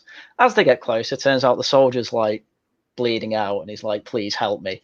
And then a big old horde come around the corner, and they all, oh man, it all happens so at once, good. because the others are going down the stairs to the main bit, and they're like, man, it's quiet, isn't it?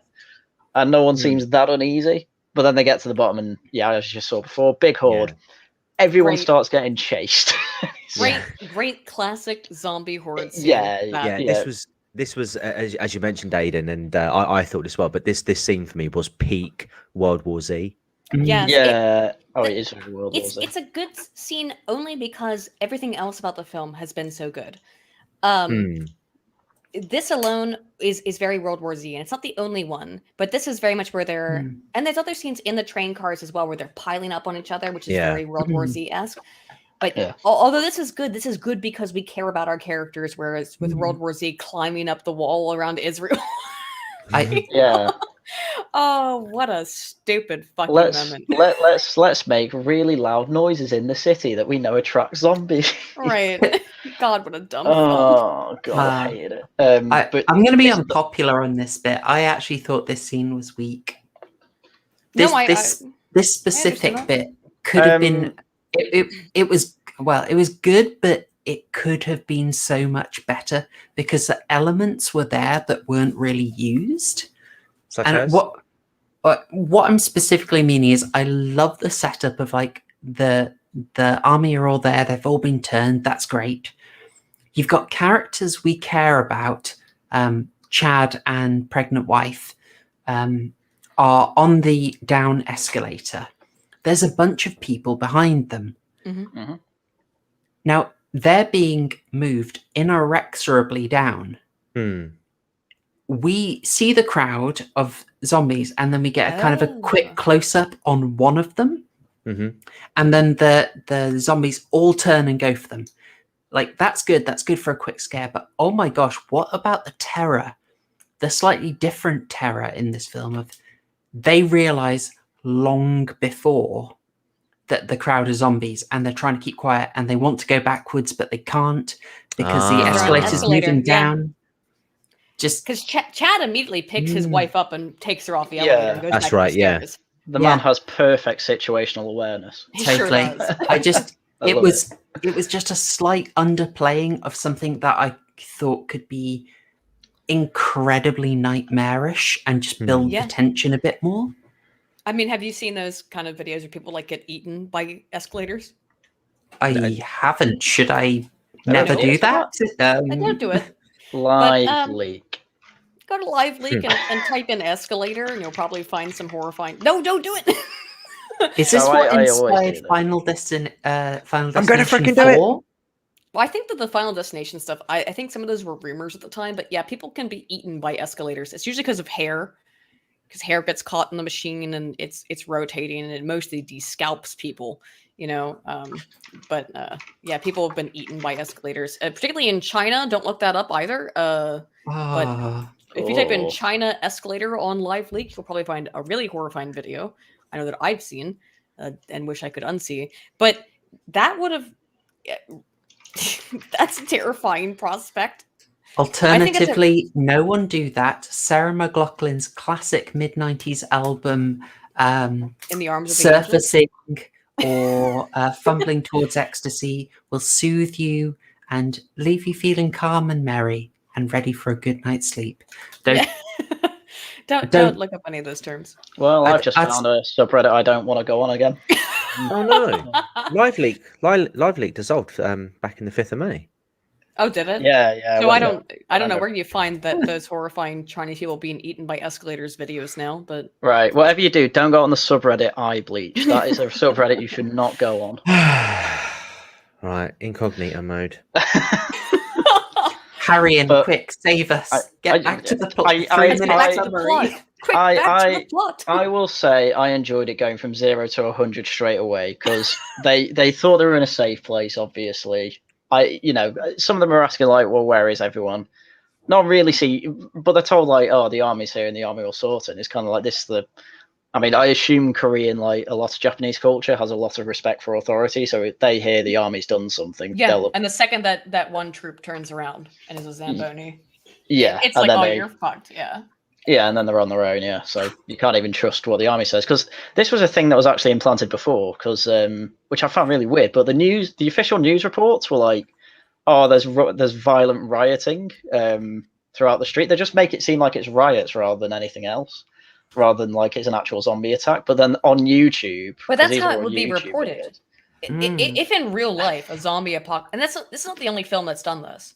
I think Shaun of the Dead did it too. They said they were like cannibalism attacks. A lot of zombie films, maybe it was Zombieland. A lot of zombie films have done this. Popular zombie films where they say, "Oh, it's even in the really old one, Night of the Living Dead." They blamed it on a satellite. Yes, they blamed it on a satellite. And they said people were suddenly becoming cannibalistic.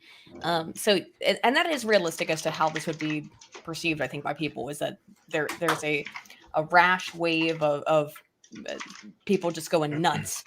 That's certainly how I think it would be portrayed by the media, because they don't want to say freaking zombies, you know. Mm. Yeah. Yeah. Well, Alive, they basically said they were doing rabid attacks though, and they were random rather than it's rioting, and because rioting makes it sound like there's some sort of organization to it, whereas obviously zombies are just There's some kind of rationale behind it, rather than exactly. fiending for human flesh.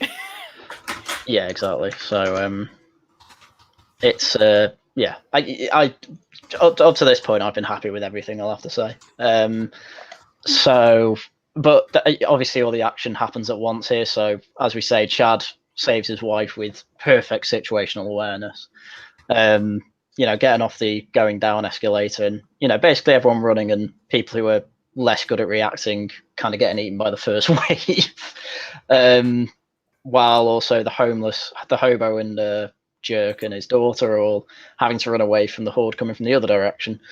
So obviously chaos is just ensuing. It's kind of hard to go into detail on that. It does actually teach us something about the zombies, though, interestingly, go on.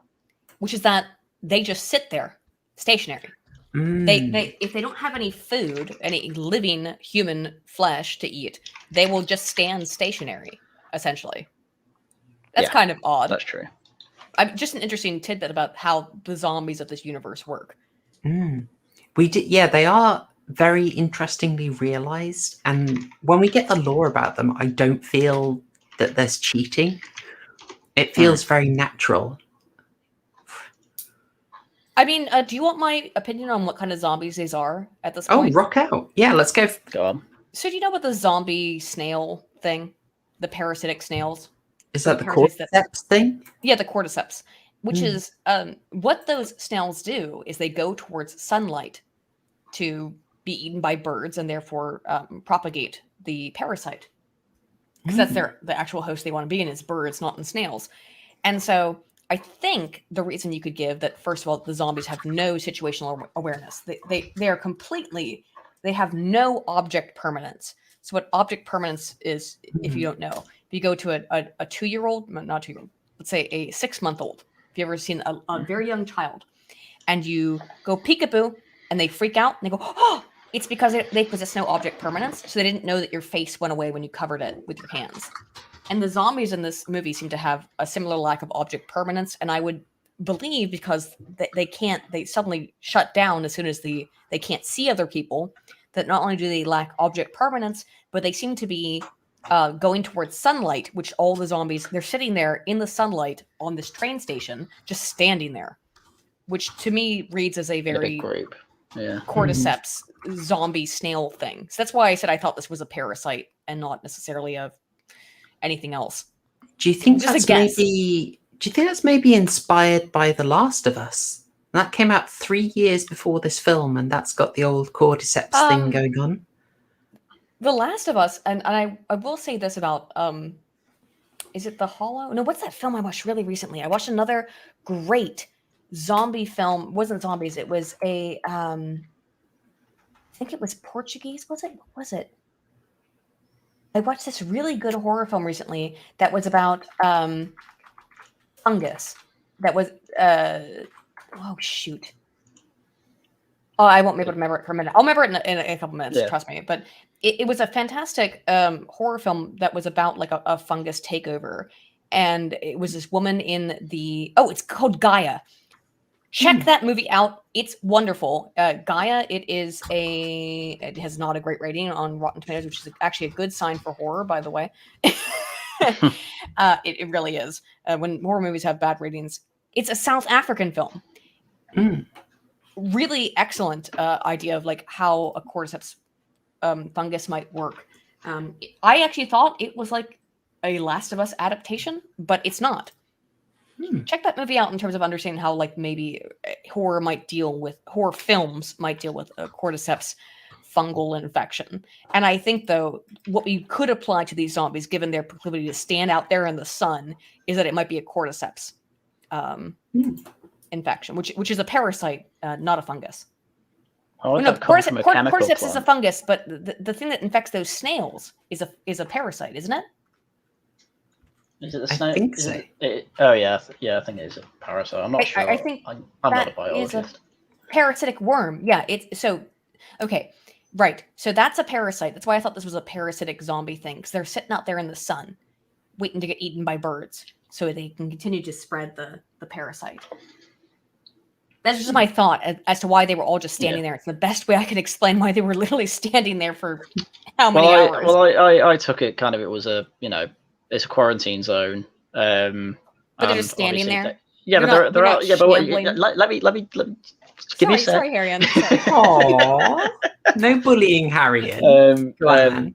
But I was going to say, it's the main square. That's where most people are going to be. So I just kind of took it as that was the last place where they attacked people, and then obviously that there's no one else about. And like when they're in the train and whatever, they don't really move. They do just kind of stay in one spot and look around and just keep doing that. So I don't know if they're like trying to find sunlight or something like that, but I think they just attack something until they can't see it again, and then they just kind of, have seizures and look around. Probably what the filmmakers actually thought about, not my overthinking things. I very rarely say this about films, but I think you're overthinking it. I probably am. Oh, you wait till we get to Hellraiser. I've got some great stuff. Oh, I have things to think about Hellraiser as well. And we've been stuck in this bloody train station bit for half an hour and not even halfway through. Sorry, let's get Harry, and you're British. You're used to being stuck in a train station forever. It's fine. So there's a whole lot going on. So does the daughter make it away from the dad? Because the dad gets caught on by a zombie, doesn't he? They get separated, so that there's all chaos ensues, and the dad is separated, being fought, and Suan goes to heckin' great Chad and his preggy wife, and they get split up at that point. Yeah, because because this is a great bit because obviously the main one, the ones from the main hall that went up the stairs, they make it there first, and she's just the daughter's just watching her dad as he tries to run away, and he sees a zombie behind about to grab her, and then Chad just comes and boffs him. Yeah, that's brilliant. Takes the girl. Guys, am I? Yeah. I've forgotten at which point it happens.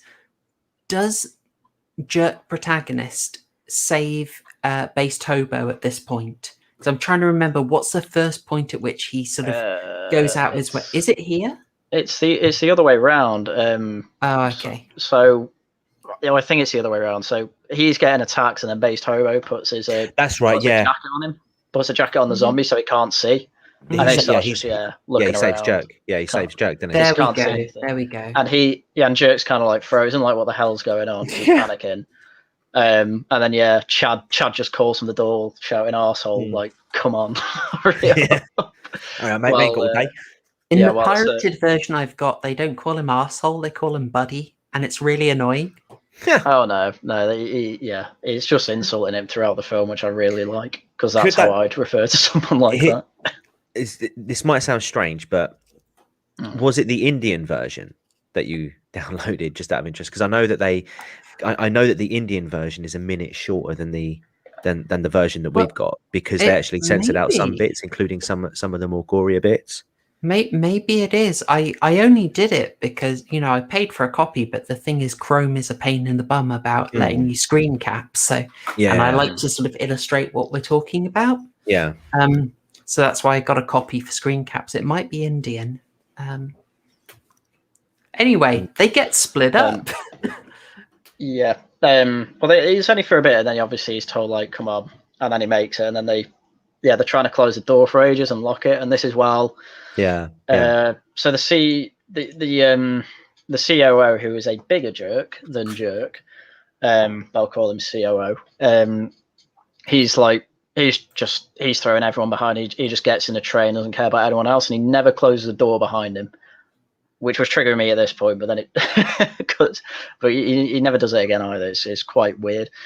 He probably just doesn't think about it. But he gets on the train with a few other people make it on. The sisters get split up at this point as well, because you got zombies coming all over. Like some are falling out windows on top of the train. It looks good.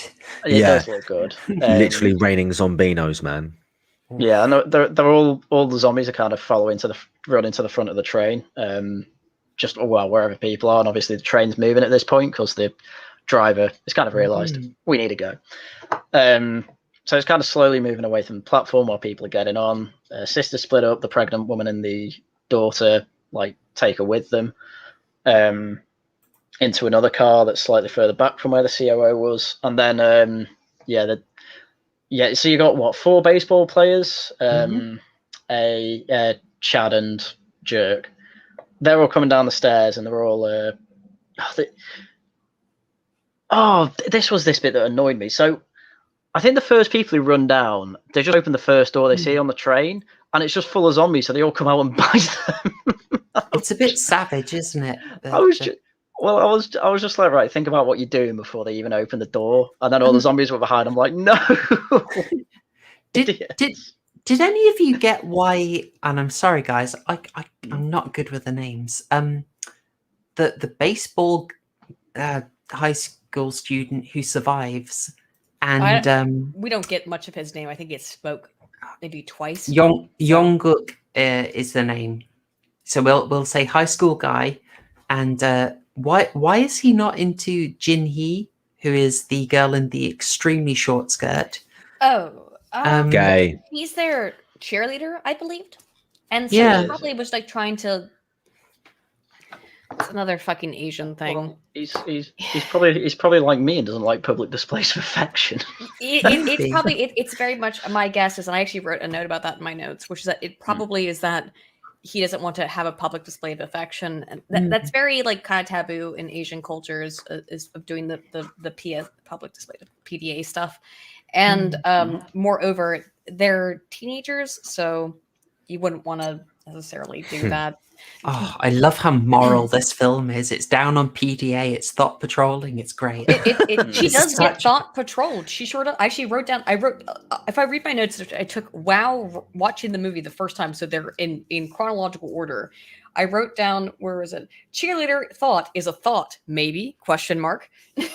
She wasn't like the thoughtiest. She wasn't. But she was a bit thoughty. It's literally my second line though, so I wrote it 5 She minutes was in. she was literally like, when I pay you attention, you should be happy. Why don't you know, it's like whatever. I thought she was just teasing him. Yeah. It was It a very wasn't- dotty skirt though. I thought she was quite endearing, to be honest. No, She could have been so annoying. Yeah, and I mean, she wasn't. Yes. To be I fair, expected just her to be terrible, and she that- was actually fairly Yes, likable. yeah, so all that- the so that- characters were likable. That's actually why this is such a good film. Is it? Well, The characters have their well, They're not likable. flaws. They are engaging, aren't they? Engage. Thank you. That's the right way. To I describe will it. speak. Somebody. No, all I was going to say was that the opening sort of scene with the cheerleaders, not the cheerleaders, the baseball team. It just felt more like sort of like locker room banter than anything, as opposed to any sort of thottery. But yeah, that's my take. Oh, Aydin, speaking of thottery, real quick, I have. Did you guys notice that at one point, I think that one of the characters shoved a Bible. I think it was one of the old ladies shoved a Bible into one of the zombies' mouths. Yes, there's a yes. book. I didn't notice it was a Bible. Yeah, because Well, that's when they're Looking at my notes again here. Christianity is very big in South Korea. They are Yes, it taking it is. seriously. But you'll also note that screenshot I keep showing of the old ladies because I found it so funny. Is just like they're so based. about just- re-education. They are. This one, yeah. Based. Yeah. The bit she says before that was people riot over anything these days. And then her mate is like, you can't say that. Let her be based. Please, we need more bass gran. Yeah. So, oh dear. Oh yeah. So zombies everywhere. It leads us into the well, if it's not the best arc, it's certainly an arc in the film, and it's very distinct. It's very driven. It's got to be a highlight, right? I'm talking about this bit. Oh yeah. When they're right. Well, Oh, it's But- so well, good, man. I yeah. have questions about how they made stupid decisions, particularly based boy Dan made dumb decisions to only cover his forearms. But I was thinking that, but then he was fighting him so well. I'm like, I don't really Yeah. care. He's just a joy to watch. Yeah. it's so great. Just like I you know, you Yeah. shouldn't get your hand bit, and you get your hand bit. Chat, you know this was your favorite scene.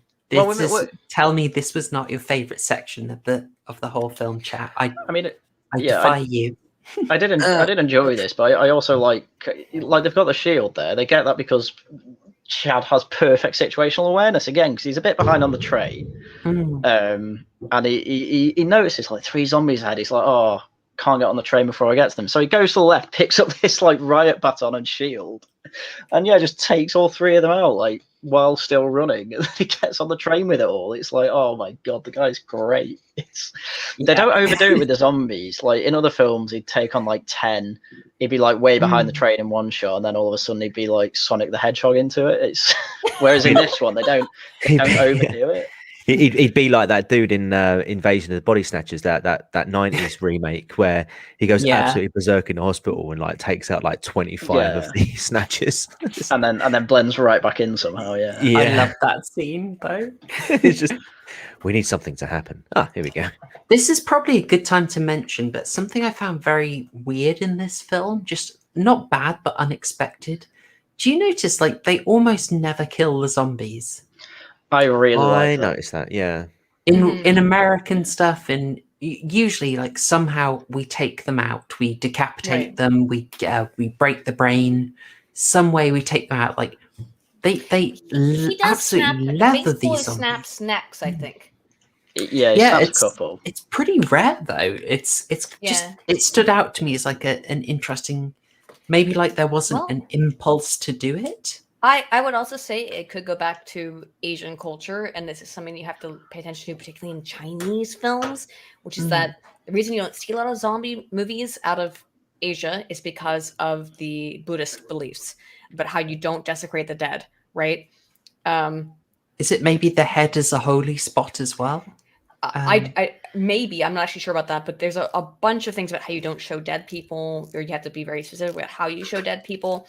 So it might be the reason why we do absolutely get zombie films out of East Asia, but they tend to be a little bit different about it from the way that the US and the UK and the rest of Europe portrays zombies. That would be my answer to that question, because I also noticed that. Just a guess. I don't know. I could be completely wrong. It might also be it's very hard to kind of squash a head with a baseball bat. Heads are very hard. True. Yeah, you're not like you can knock someone out with a baseball bat and kill them via internal bleeding, but these zombies can appear to be able to lose a lot of blood and still continue. So it was actually fairly realistic in that sense. But I did enjoy it. So the best they can do is kind of push them to the side and get past. Actually, another thing I wanted to bring up, and I did bring up briefly beforehand, which is that the zombies, if like their bones get fucked up, they can't keep. Sorry, if their bones get screwed up, they can't. Family show. We've had worse people. Don't worry. We've had Zen on. Don't worry. If their bones get completely dislocated, they struggle to walk. So there's clearly something that. Thank you. I'm sorry, Nanny, but they're struggling to walk. They're struggling to engage their normal body parts, which is why again I thought maybe it was a parasite virus, because like some of these zombie films, doesn't matter, you can destroy the zombie's body completely and they keep going. But in this one, like it was clearly shown that if they got injured, they couldn't keep using that body part normally. Yeah. Yeah, it was good. It was a different take on it, because you'd usually just have spray randomly with machine guns into them and half of them would die or whatever. Yeah, infinite ammo. Yeah. Oh, look, there's a gun popping around. Oh, there's somebody just like magically. Oh, shoot them in the head. They'll work. Oh, right. Okay. Oh, you throw a grenade in there and it's a firebomb that takes out the entire building. Yeah. But this one was really scaled down, and I really appreciated that, because it is ultimately quite a small scale story. It is about kind of these three. Well, it's these literal three individuals.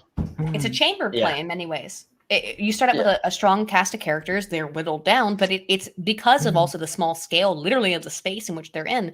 It's I think the best way to describe it's a horror chamber play. Yeah, exactly.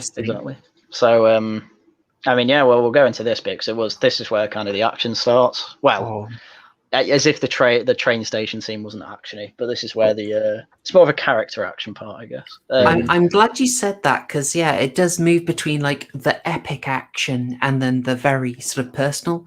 And Yeah. I loved how much of this was just like a physical struggle of strength. Mhm.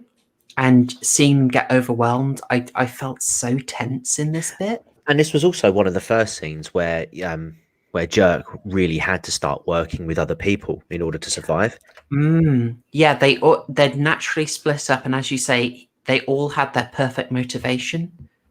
Yeah, should we I mean, maybe cover something here now about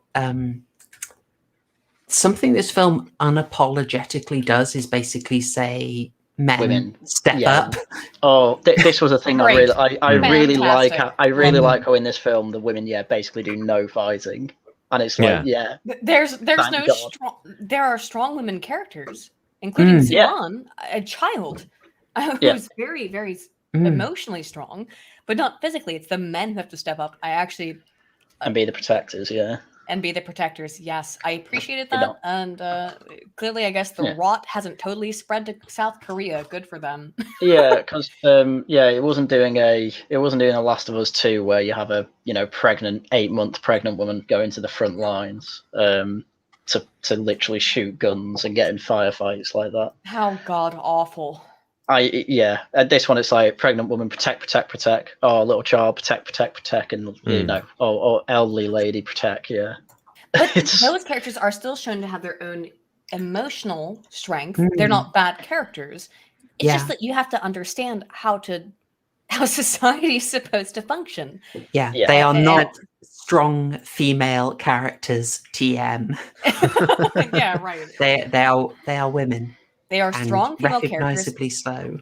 in their own right, though. Mm. Not just can punch somebody and not going to throw them. That would have been so awful for the pregnant woman go in. That would have been terrible.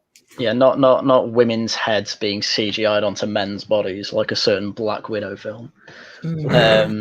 Oh God. Wait, what? Don't tell me that was the case. Are you saying? Are we saying here on the stream that women can be strong without having to be physically involved in a fight? What? Yeah, and they're smart as well. Like they come up with the like cover the, shield the window ideas. Exactly. They've got the moral values. They assert themselves, and then you've got, we'll come to it, but based Granny has one of the biggest impacts on the whole darn film. Yeah. Savage. So good. So I mean, we're nearly there. So I mean, this whole thing's like action. We can talk about the action, but basically, these three are stuck at the back of the train, or 3 cars behind, where basically all who's there? So you've got pregnant wife, kid, and I think what's she called? But I think the cheerleader is a car ahead of them with another set of zombies between them. So they have to get through 3 train cars to get to their, the one that the 2 on the right want, plus one of the old women, and then they need to get past another to get to the last one where it's beautiful because it's so clearly defined. It maybe is simple, but it's just what's happening. You know what the stakes are. You know what everyone is trying to do. You understand everyone's motivation. It doesn't feel rigged. And this is complete male hero sacrifice love it. to save a woman, by the way. To go back to that. These men are completely willing to sacrifice their own lives to save one person. So in terms of that collectivist argument, this scene kind of defeats that collectivist argument. Yeah. They're willing to put their lives on the line to save one person. They've realized they have very common aims, and they gather around that. That circle of concern realizes like, hey, you're not my family, but I get what you're trying to do here. And during this fighting scene, we probably should deep breath, do it. Okay, hang on. Warm up, guys. This is YouTube. Okay, guys, if you're on this channel, slam that like button into the ceiling like a big shadow.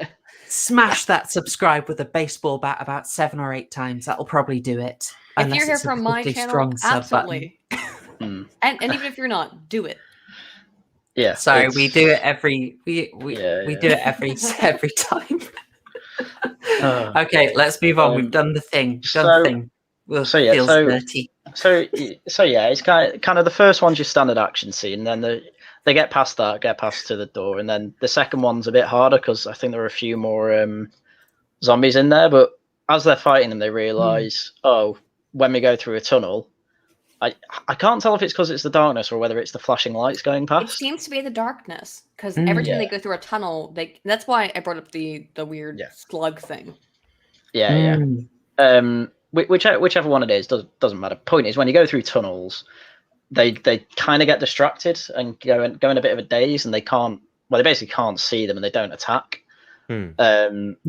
So when that happens, you can actually just you can distract them. You can't on their eyes, or the eyes are glazed over with the white. So that's why I was assuming it was some kind of light sensitivity. The change, the change in tempo in this scene, and the Oh, redirection so of the tension, brilliantly orchestrated, I have to say. Yeah. Yes. Exactly. So I mean, do you want to talk a little more about that TCG? Because I thought that's a really good point. The way they've got to get through what 3-4 cars. Yeah. So I think 3. I think it was.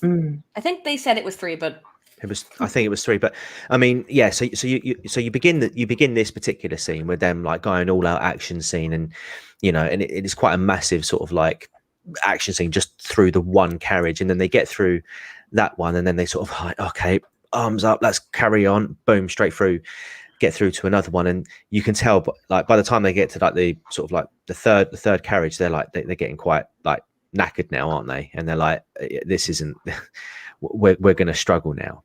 And then just as they're about to go and walk, like going for the attack, they hit a tunnel, and then obviously just everything stops, and they're like, oh, okay. So have some breathing room, right? Yeah. And for the audience as well. So you're not, that's actually not to derail again for another minute, but with so many of these like modern action films, it's just action, slapping you in the face. And in this one, you had like a minute to breathe, as the characters do, to be like, okay, hang on, pull back for a second.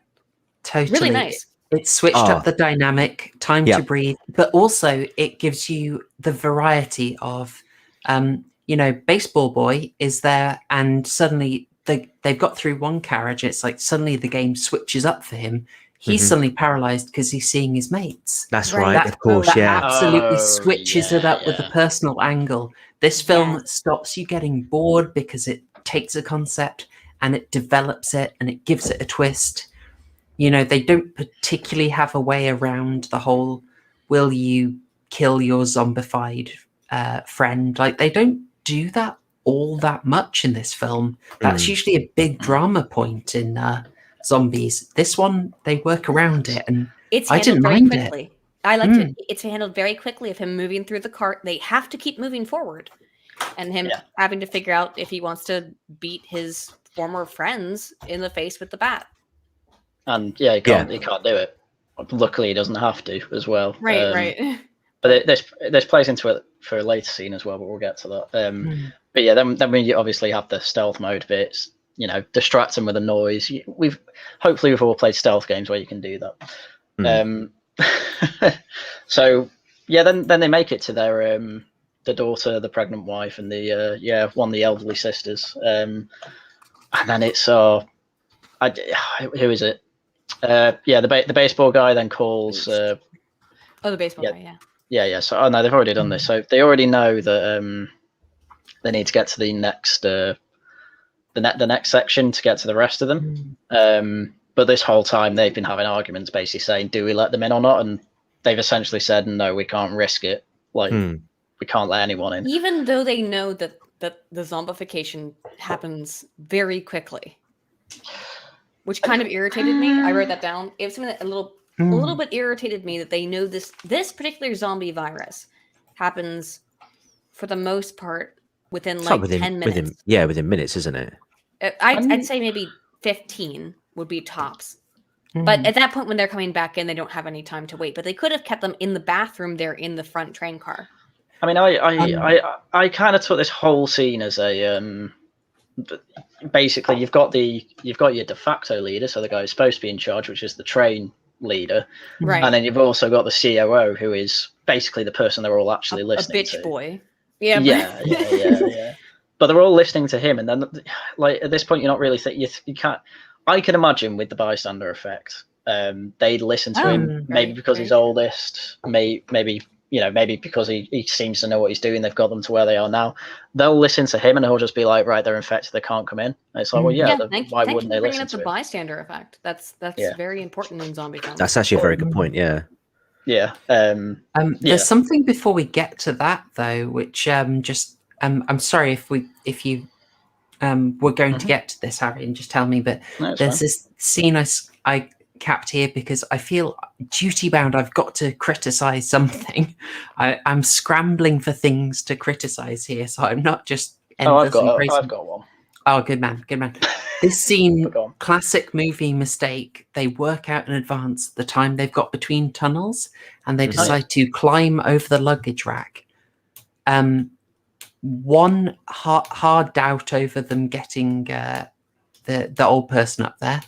Two, they did not take 2 minutes, and that annoyed the heck out of me. Oh, very true. I actually didn't write this down in my first one. Yeah, I spotted that. I was like, it would take them a good couple of minutes to get everybody up on in the first place. Yeah, I'm sorry. It's like some people are able to count the number of bullets fired out of a gun. Some people notice when objects are switched between cuts.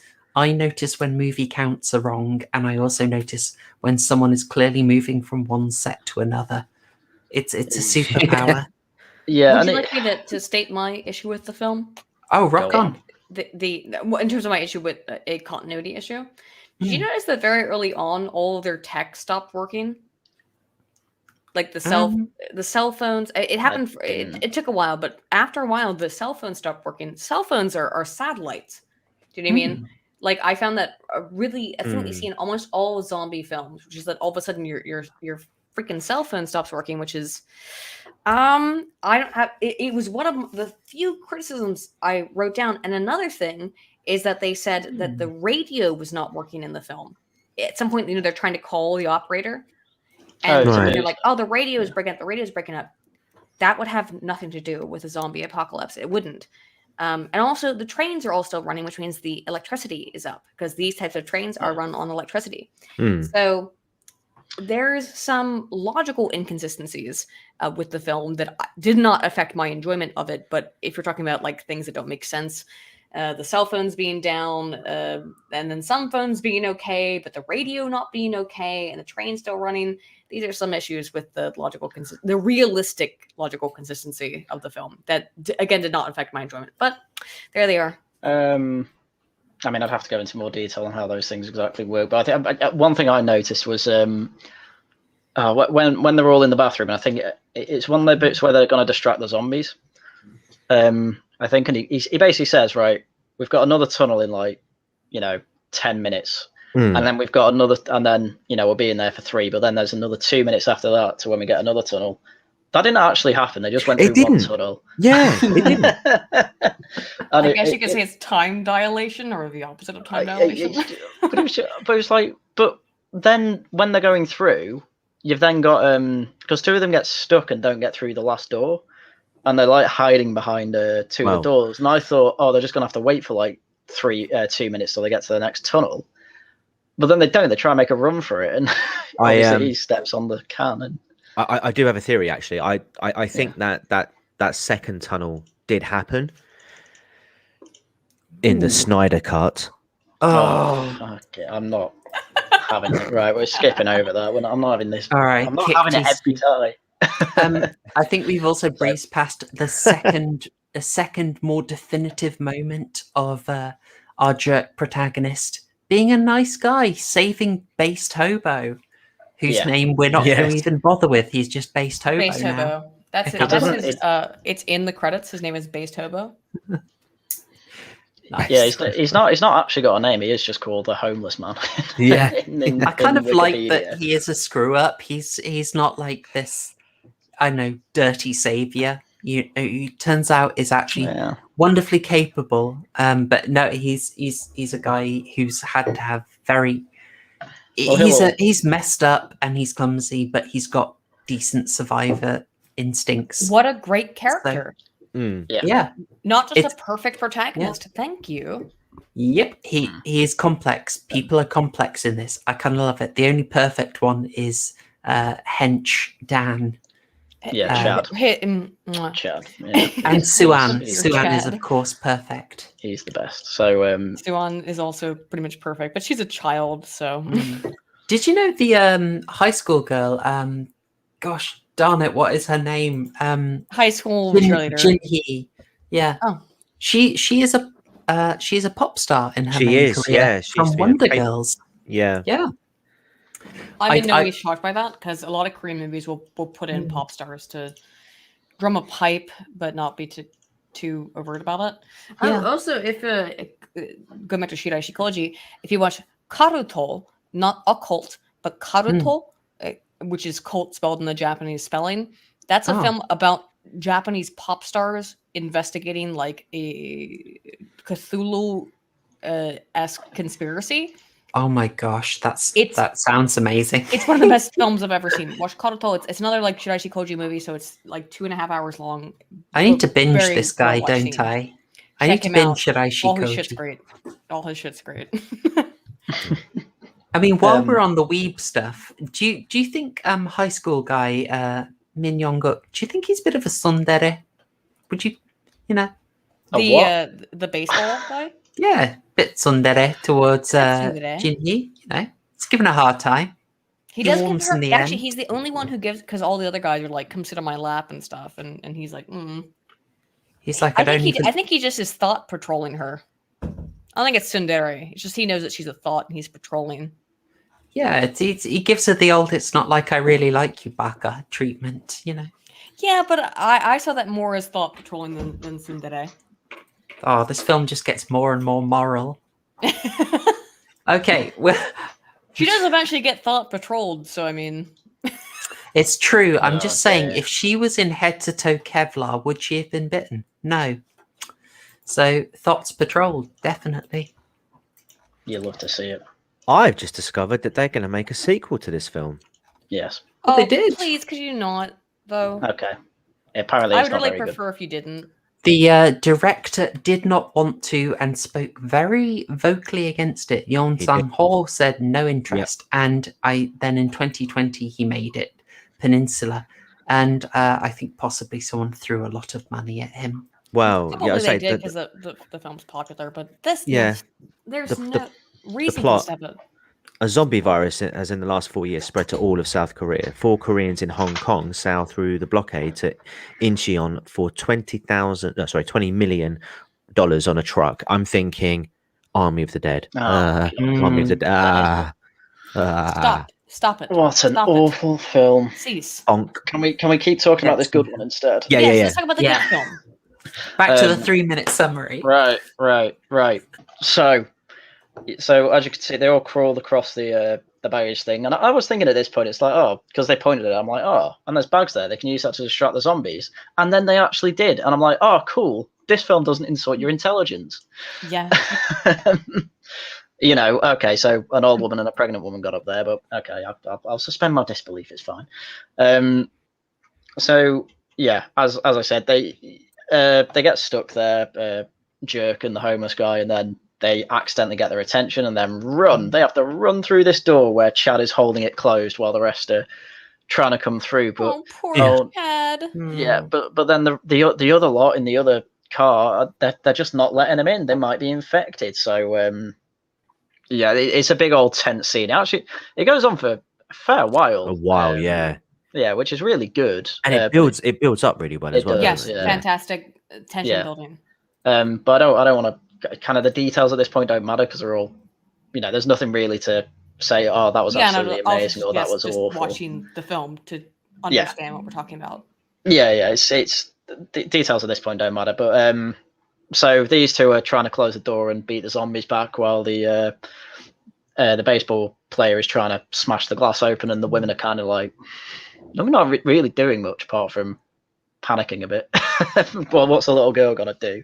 But in fairness, the women are like an old woman, Suan, who's busy being perfect, a pregnant woman, and Kim Hee. So And Kim so Kim She's not there. we She's have in, accurate she's in the other depictions side. of women. of course, who yeah, aren't- she's in the other bit. Yeah. Yeah. We have vulnerable people who Yeah, are being literally, protected by men in Yeah. a totally realistic way. yeah, Mm. literally, they are the three most vulnerable types of women you can have. Yeah. A little girl, an elderly woman, and a pregnant woman. It's Archetype great. check. Yeah, so Very much. Oh, Yeah, they've all- whoa! I just thought this is. I hadn't noticed this before, but they're separated by the door, and like it's often a dynamic in zombie movies that effectively like, do you isolate? Do you how much do you make yourself vulnerable? So Night of the Living Dead, great example of this. But I just thought in this case you've got that clear scenario of them separating off, and the COO is kind of like your bad ending version of our jerk protagonist. Like they're both the executives. Jerk guy never learns the lesson. Right? That's a very good point, actually. Yeah, I never thought what of do you it. mean? So basically, when you think about it, the COO of the big bad is essentially Yeah. Jerk, but without the moral Redemption. lessons. Yeah. Yeah. No, that's totally true. I wanted him to die throughout the film. Oh, he's the worst. Yeah. He's the worst. He is. So, Yeah. well, yeah, this scene just made me hate him forever. I'm like, there is no way you can redeem yourself. He's saying things to try and protect himself, and he doesn't care about anyone in that car. You can tell. Yeah. Because obviously there are people in that car who want them to survive. So eventually, yeah, they smash through the window, but Chad unfortunately gets bitten by a zombie I thought the zombie was dead, but obviously these zombies are hard to kill. Can we just talk about how that zombie just sort of goes up the door, or does it was like a reverse Grudge when the girl comes down through down the door. Yeah. And it was just like up. Oh. It didn't bother me too much, to be honest, but I did notice it. Because he also, when he's closing it, he's putting his hand around the door sometimes, and I'm like, God, don't do that, you'll get bitten. Yeah. He does, unfortunately. So he then just says, when they smash through and they're getting through, he just says to him, like, look, I can hold them off now. I'm done for. Just go. So Look after my wife. And But the last thing he does is name his child. that's right. We are in pure archetype, Phil. Here, this is just absolute down to the essence. Isn't the dialogue Bloody just love him? it. Doesn't he just say, like, oh, I know what we want to name my child now or something? Does he actually say the name? I can't remember. Yeah, he does. He does. Yeah, he knows. Yeah, he knows because it's a Korean name, none of us have remembered it because we're Excellent. awful. Well, I'm that's so good. sorry, guys. At least it's not called Sleepy anymore. Watch the film to find out. Yeah. So, Yeah. but I've also so seen British Night in the comment. I know you don't like horror British Night. I think you'd like this. Give it a go. There's more action than horror, to be honest. Very actiony. Give it a go, British Night. We want to know your take. Yeah, and man, the way Chad holds him back, he just picks one up, puts him sideways, and just keeps pushing back with all of them blocked by this zombie. And he's just like like screaming, getting him back while the rest are just like chomping on him. Trying to get safe through the next door. And then he eventually turns, and he kind of just falls into the big group of zombos. So while the rest. Sorry, I was just gonna. It's quite nice that this film almost never makes you see the evil zombie version of someone you like. Almost never. There's that's such a common trope in zombie films of being like, oh, it's my best friend, and here they are, and they're a Zamboni. We don't see much of that, do we? Actually, do we see that at all? I'm not really sure. No, we do. Well, we see it shortly after this, to be fair. Briefly, so briefly, but it's not the big plot point. Whereas, think of the kind of like bad taste it would leave in your mouth if Chad came back zombified as a threat. It's like I'd hate it.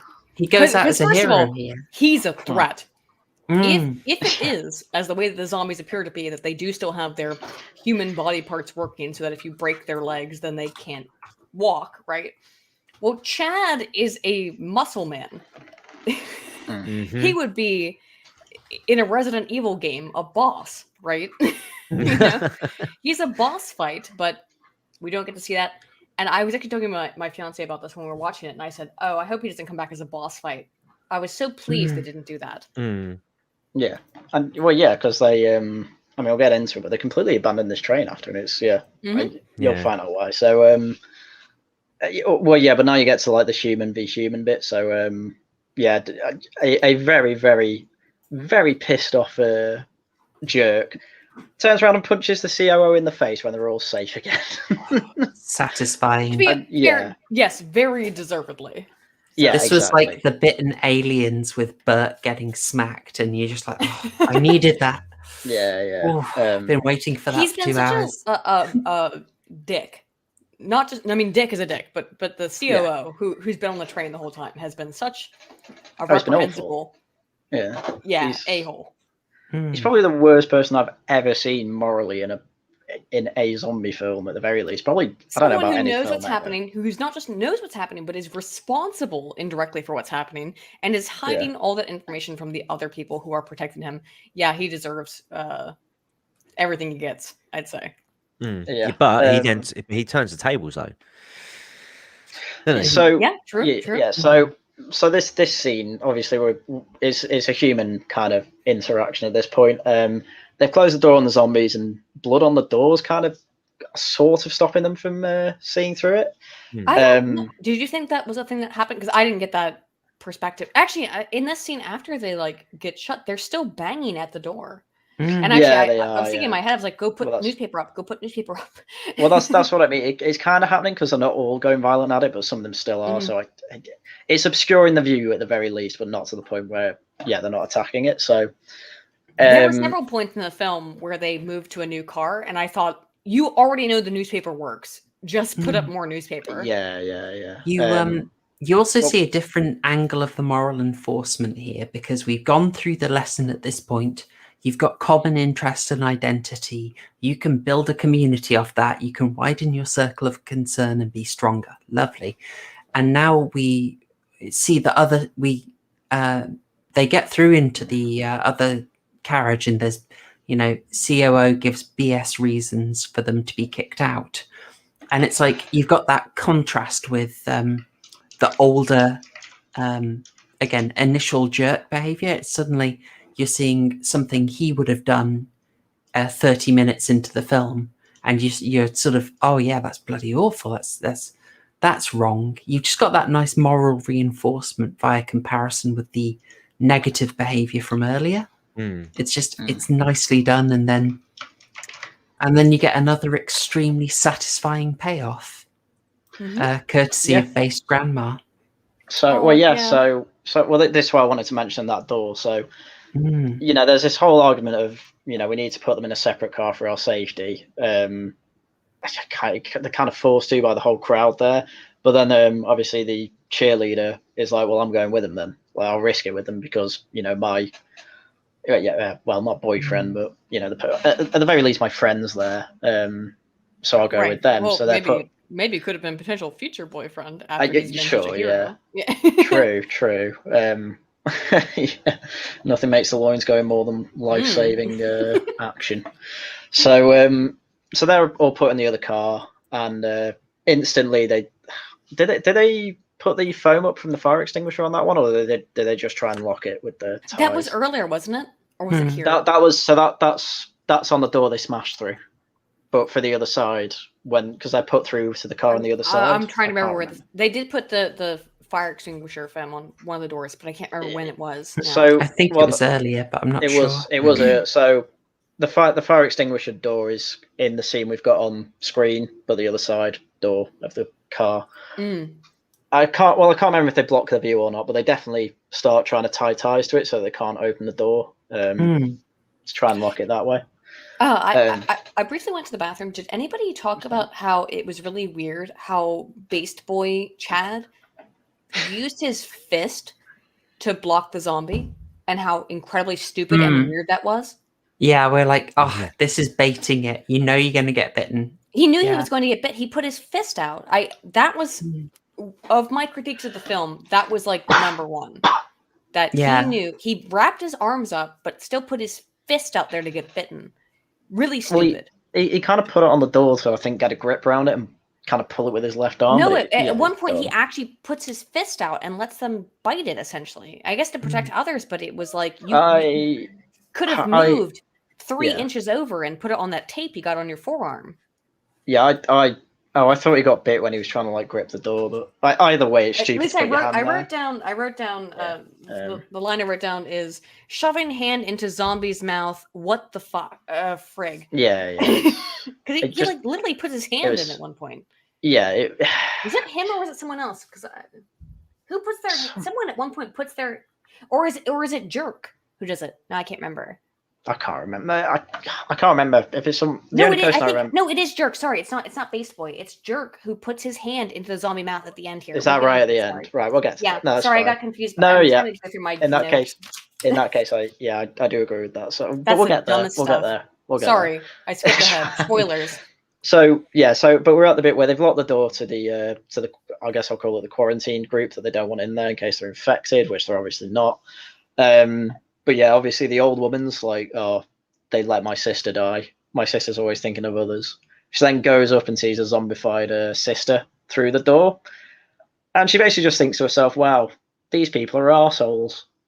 Enjoy death. And then just opens the door while the COO is going, oh my God, someone stop her. But they're all too worried about what is essentially a non-threat here, which I thought was like a really, really good dynamic. Because it's like, oh, you know, zombies are zombies, they're predictable, but with people, we need to stop them from coming through.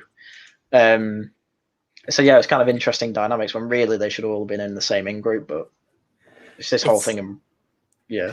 It's a classic lesson that humans always turn against each other in zombie films. Speaking of in-group, I would say one last thing I have written here in my notes that isn't a spoiler from what we haven't dealt with yet. Did you guys... I think it could be an allegory that everyone in the train is moving in one direction. It's a group normative behavior. We're all moving in the same direction to escape something we've created in the past. And I think that I'm trying to bring like some high philosophy to a freaking zombie movie, would be to say they're moving beyond the things they've created and trying to escape their own very human creation, which we know from the story's plot, as in most zombie movies, it's a result of some human crap that they've done, and they're trying to constantly move forward and more forward and trying to shut off of their own creation. That was my only thought about the philosophy of it or the politics. So would your reading be that effectively, like they are being driven, the progress is effectively out of their control because they're in a train? Like they don't have as much agency over it, actually. Yeah, I didn't actually have a strong political belief or philosophical belief. I wrote it down. I was like, oh, it's interesting. They have to keep moving forward past the mistakes of humanity. I don't think this film's that deep, but if you want to go that deep into it, that could be a potential take. Yeah, I mean, I guess this is kind of the stuff we'll talk about when we get to the end of the plot. Because we'll never get to the end of the plot. I know. God damn it! I will make it to the end of my. It's the longest 3 minutes in all human history. So I'm trying my best here. Right, we're going now. So everyone in that car died apart from 2 of them, and the driver this whole time has no idea any of this is happening. He doesn't know who's back there. So 2 that survived that whole zombie coming through attack was the train conductor, team leader guy, and the COO, because he survives everything annoyingly. But I can kind of see, you don't see them like get in the toilet, but out of everyone there, I can see it those 2 kind of being the ones that survive, because they seem to have the best kind of selfish instincts, if that makes sense. So from there, yeah, they have to stop the train because this, I guess you call it train hub, is just a mess with derailed trains and all that. Don't go to that website. Train hub, very special. I'm sure it is. I love it when they go in the tunnels. Seeing people get railed. Oh, blimey! So where's that picture of? Those ones with the snow plows. Oh no! So the train driver basically says we need to get out and switch trains. He says goes to the ones on the left. So everyone comes out of their different cars and goes to the left. But the never go to the left. So, but the COO and the train guys stuck in the toilet obviously they're in one full of zombies, a car full of zombies. So COO checks out, goes back in, and he basically says, "Oh yeah, it's clear out there." The other guy goes out and he pushed them into the zombies and runs off himself because he's a selfish.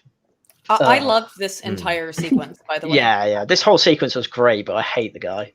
Yeah, you hate the guy, but the Yeah. train switching sequence, I think, Yeah. is the best in the film. Yeah. It's so actually scary of trying to like how Oh to yeah, it's escape tense. this.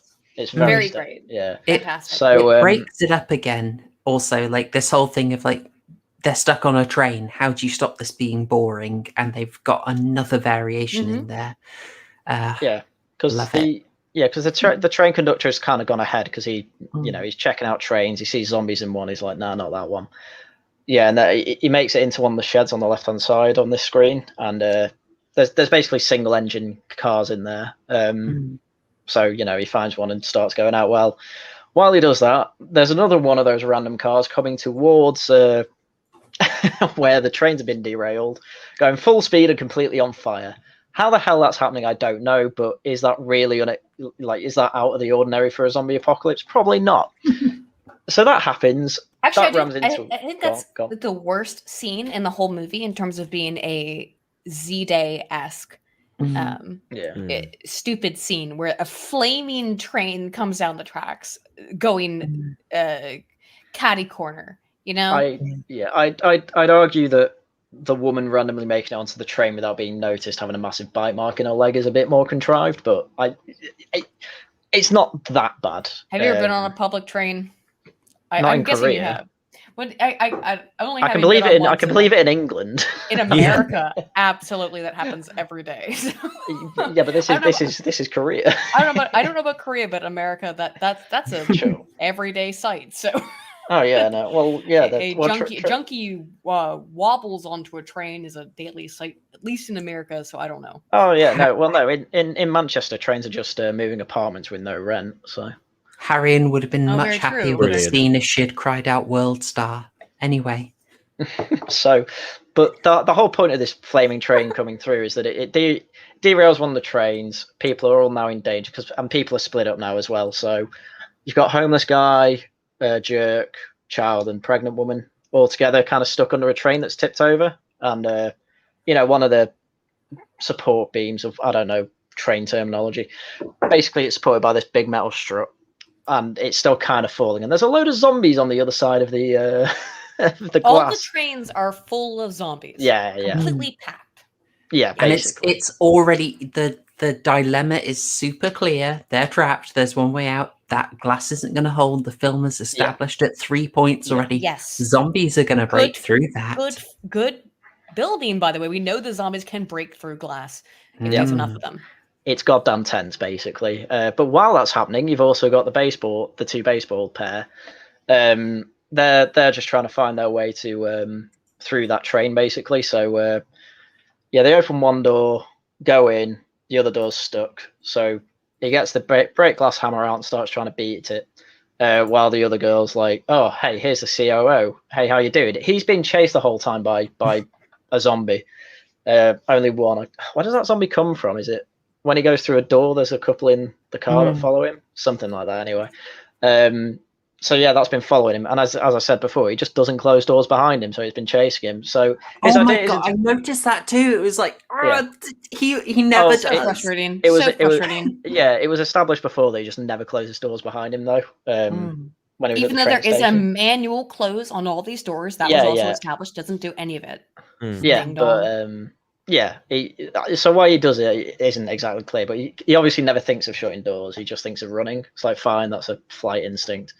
Right. Actually, when you're in that kind of scenario, you might not think. Yeah, exactly. So it's fine.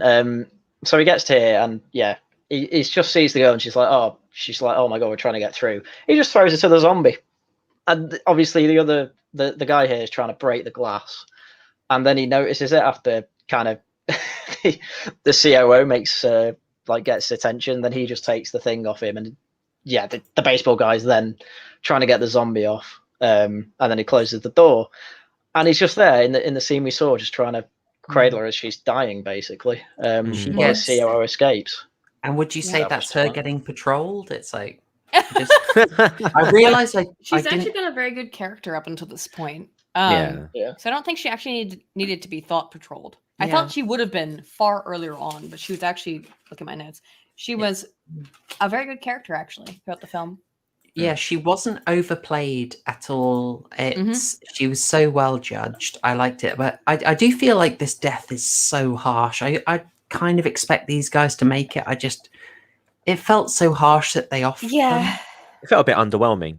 And I actually thought that it was really upsetting these characters died because we'd been with them for so long. They were part of the cabal we thought were actually supposed to. Now, by the way, I thought based boy Dan was gonna.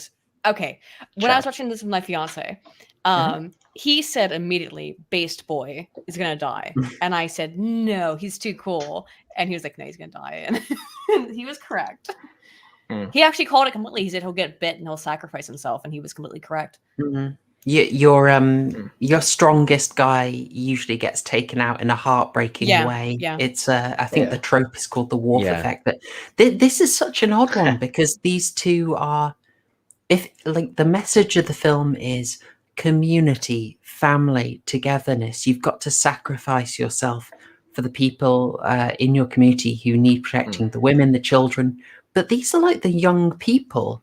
They are the future. It's so it's so weird that they get sacrificed. Although I guess you are meant to just old enough, right? They're teenagers, so Well, it's like they're not. It's not a pregnant woman or a child, so they're old enough. I suppose, and I agree with you. I think that the primary message of the film is about family and it's about community.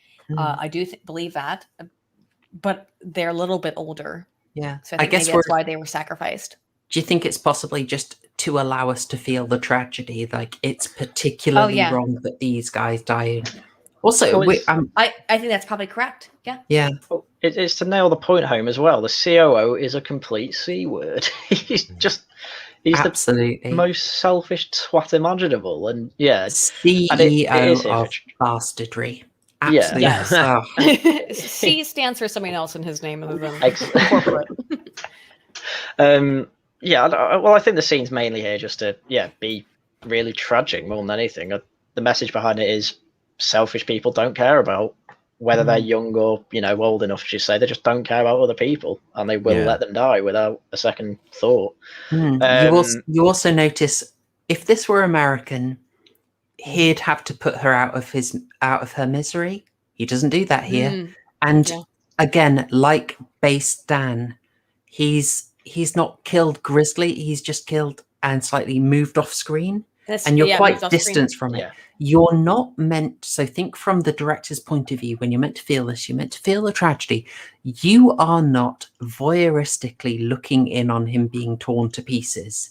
Because that film doesn't want you feeling that. There is so much respect for intelligence. Yes, you feel the tragedy of this situation. And I think that's why he stays behind. Honestly, so first of all, we're talking about the baseball guy. I'm sorry, I don't know his name. But he's the last of his group. And I think that, and she's the only other one left from his group. And I think he wants to die with her. And that's a really poignant and potent scene, I think, for viewers to understand that maybe he is kind of done because he's done fighting. Oh, he's just so distraught by his love interest dying. He doesn't even think about her turning. He's just like, oh my God, she's dead. Well, who does he have left? He's lost everyone. Yeah, that as well. It could be one of many things. It could be all of them as well. It's really good. It's really sad, but it's really good. Yes, it's very sad, but this is... If you want to... I mean, like, I did not think this scene was in some way bizarre or something, as some people might think. Like, why do you let the girl eat him? Why do you... I think he was committing suicide on purpose to be with her. And be with his friends. That's a thing that makes sense to someone who's lost everything. It makes sense, I guess. Yeah, he was at no point was he trying to fight for himself at any point in the film. He's always trying to help it because, like before, he was with four of them, and each one of them start getting bitten, and he has to be dragged kind of along there. He's been told to snap out of it by a jerk. So but I mean, now no one's there to tell him to snap out of it. So he just gets bit. I mean, his sole aim in the train as well, earlier on, was to get to cheerleader Yeah, girl. It wasn't really Yeah, so much exactly, thinking about himself. He just wanted to It's be with her. It's a great little side story with a It great is. arc. Wonderful. Yeah. So It's just a shame it ended the way it did. let's carry on with the plot. so, So now we have the this is the actual what's that movie called? World War Z feeling. World War Z. Yeah. Moment. Before I didn't like. Well, before we get to that bit, we've completely forgotten about Hobo Man's sacrifice. Oh, we 'Cause, should do Hobo Man and the conductor as well. Oh, So, yeah, Space Hobo Man. Yeah, so I mean, this will be quick. So you've got the two remaining women, the daughter and the pregnant woman, Jerk and homeless man, all stuck under this thing with the zombies banging on the glass. So Jerk tries to like make a little hole that he can fit through. So it's like, right, the others can fit through. It's like, come on.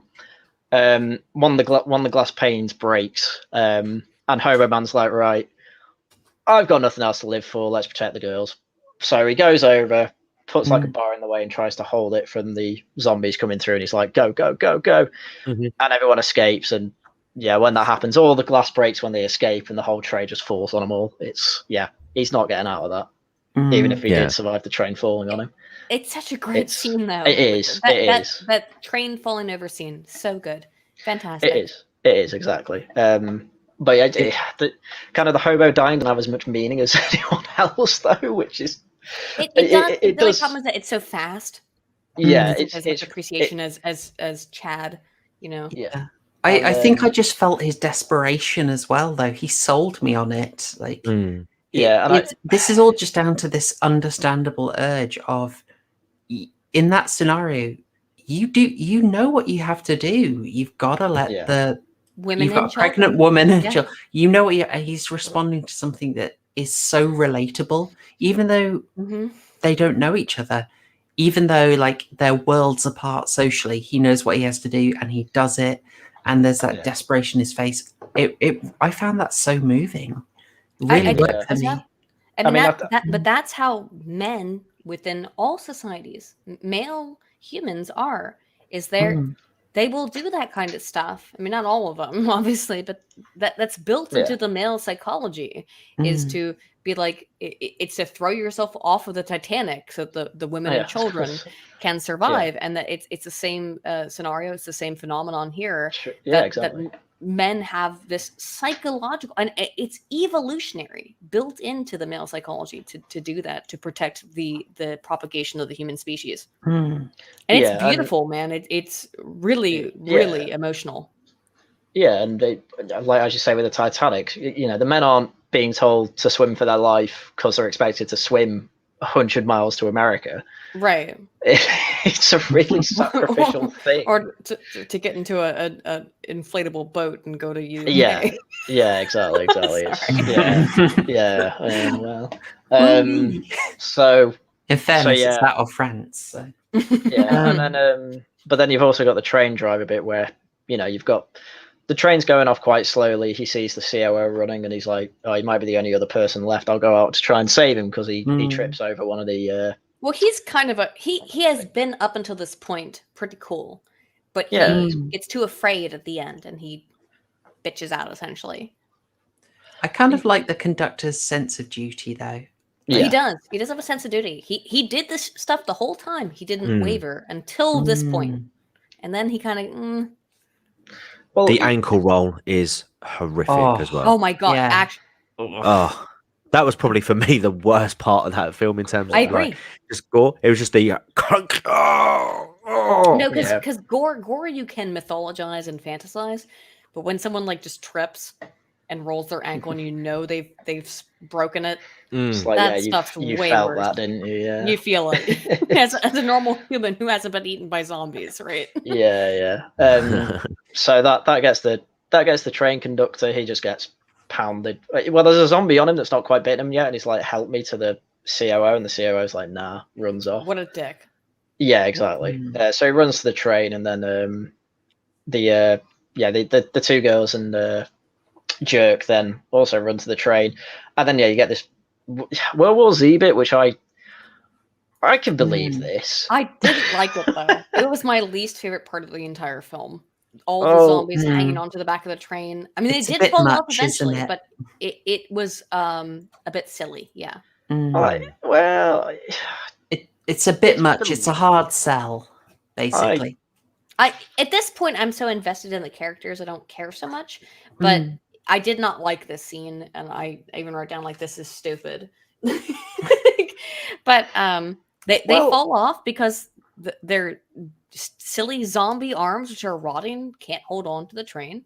well, they're being beaten off by Also, by a jerk as well. To be fair, yes, but they actually, when they show the scene, it's not him beating them off. They actually just kind of like, yeah, they all just fall off at the same time. Yeah, that's the word. That's probably the biggest achievement of it. I think they should fall off bit by bit, really. But I don't think being dragged along here is that bad. I mean, well, the train's only going it? at like half the speed of smell at this point. So It Yeah, does it's not seem very like a fast. weird escalation when that bit. It's visually a tiny bit different, but ultimately it is sort of the same threat. And as much as I love this, I do feel it's sort of I Wonderful struggle visual. this bit.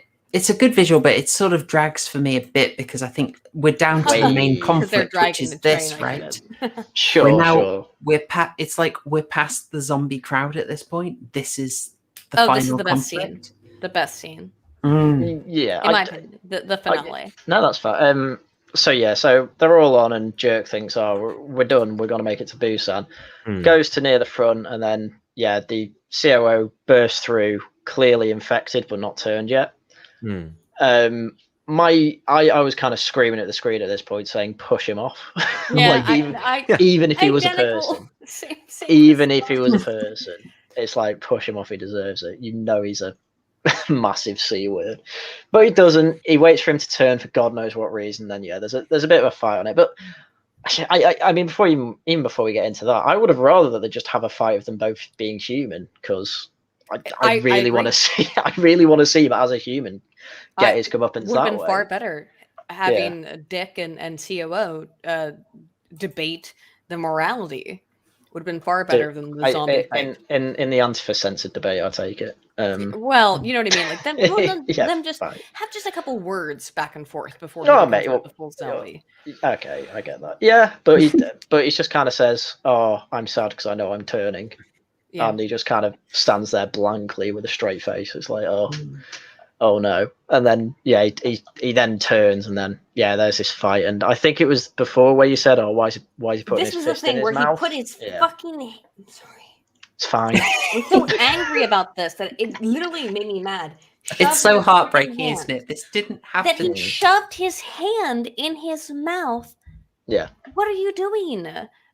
This was the part of the movie that actually broke my suspension of disbelief, where he shoved his hand in his mouth to try and stop him. And like, you could have had there's 1,000 other options you could have taken before that one. It's sort of like the Jordan Peele thing of this had to happen to serve the message. Exactly. But in plot wise, it's a little contrived. Gosh darn it! You didn't have to do it this way. I think that like the message, I get it. It's the ending of the film, fantastic, but the fact that he had to do this to facilitate the end of the film, very stupid. He knows what's going to happen, and yet he still sticks his freaking fist into his mouth. And I thought, I was talking to my fiance when we were watching it. I was like, he's gonna cut his arm off. He's gonna cut his arm off. He's gonna go full, This is what I was thinking. Cut your arm off. Yeah. I said to Proper Horror Show, I wanted there to be a twist, and it actually turned out he had false teeth, so he didn't get infected. Or something. Or if he just cuts his arm We all off. wanted a twist, I assure you. I really expected him to cut his arm off, particularly in those couple extra scenes. It's like he's gonna go when he goes up to the front of the cabin in the train. I thought he was looking for an axe to go cut his arm off, because a lot of times there's axes in the front of trains, fire axes. And I thought, he's going to go look for an axe to cut his arm off. He didn't do it. He just jumps himself. Sorry, skipping ahead in the plot. Just throws himself off the edge. He could have tried to cut his arm off. With what? Yeah, that's the Again, I problem. thought. What was Again, I that? thought. Again, no, I thought he was because again, there are often Stick it axes under the in trains. wheel and let the wheel run over it and slice it Jesus off. No, hang on. There are often No one else axes thought in the that? front. There are often axes in the front of trains, at least in media. So I thought maybe he would go up there and find a big axe and cut his arm off. Because the same. And by the way, this would be canonically in line with what we've seen how this virus or whatever it is, parasite, works in the series, because the woman ties her leg off in the beginning. So I thought for sure, to be consistent, he would just cut his arm off and be okay.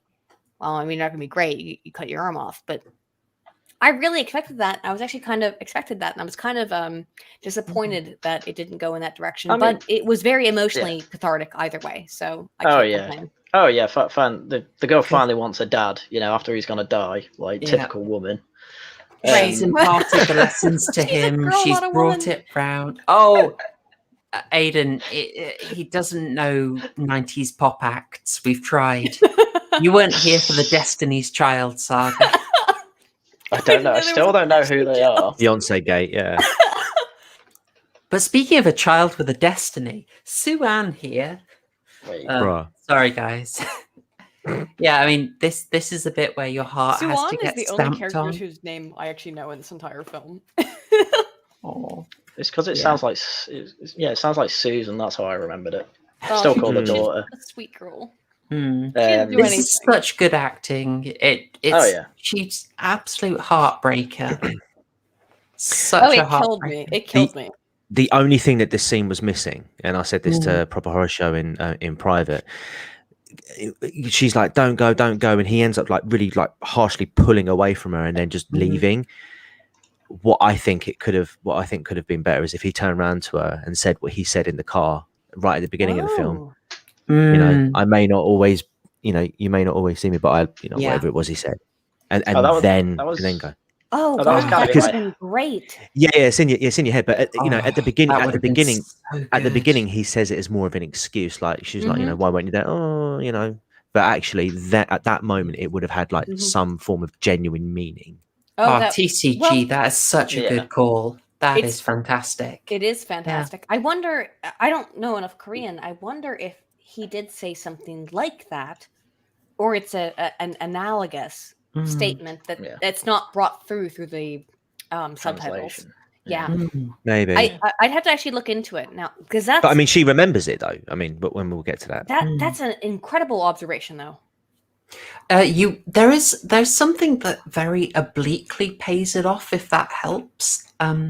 So you remember she has a trouble. We'll get this later, but since we're talking about this theme, I'll bring it up. She's filmed singing. She can't do it, and the reason she can't sing is because Dad's not there, and she wanted to perform for him. Yeah. But later in the tunnel, right at the end, Oh yeah. she is Payoff. able to sing. That is all. That's kind of like the he is with her. Mm-hmm. Spiritually, he is with her in the afterlife. Well, that's There what she- I meant. It's a subtler payoff, but gosh Oh, yeah. darn it, TCG, I wish you'd said it. Though. Yeah, I wish you'd said it though. I personally think it works better without it, but it's still Well, not bad. Yeah, I think it works better without the explication, the direct explication, because it's implied. But I think what TCG said there is incredibly something I would. If I don't suggest remaking this film, it's fantastic, but something the creators probably maybe could have thought of. It just they could have made that final moment just a bit more. Yes, exactly. Rather than just sort of ripping his hand away from her and then pegging it. It's brutal, and then Yeah. you get. The I shadow. thought this is something that we talked about last week, and we've brought up a few times that you noticed this, Haryan, because I was asking you, what sort of things have you noticed about Korean cinema, and you picked up on it.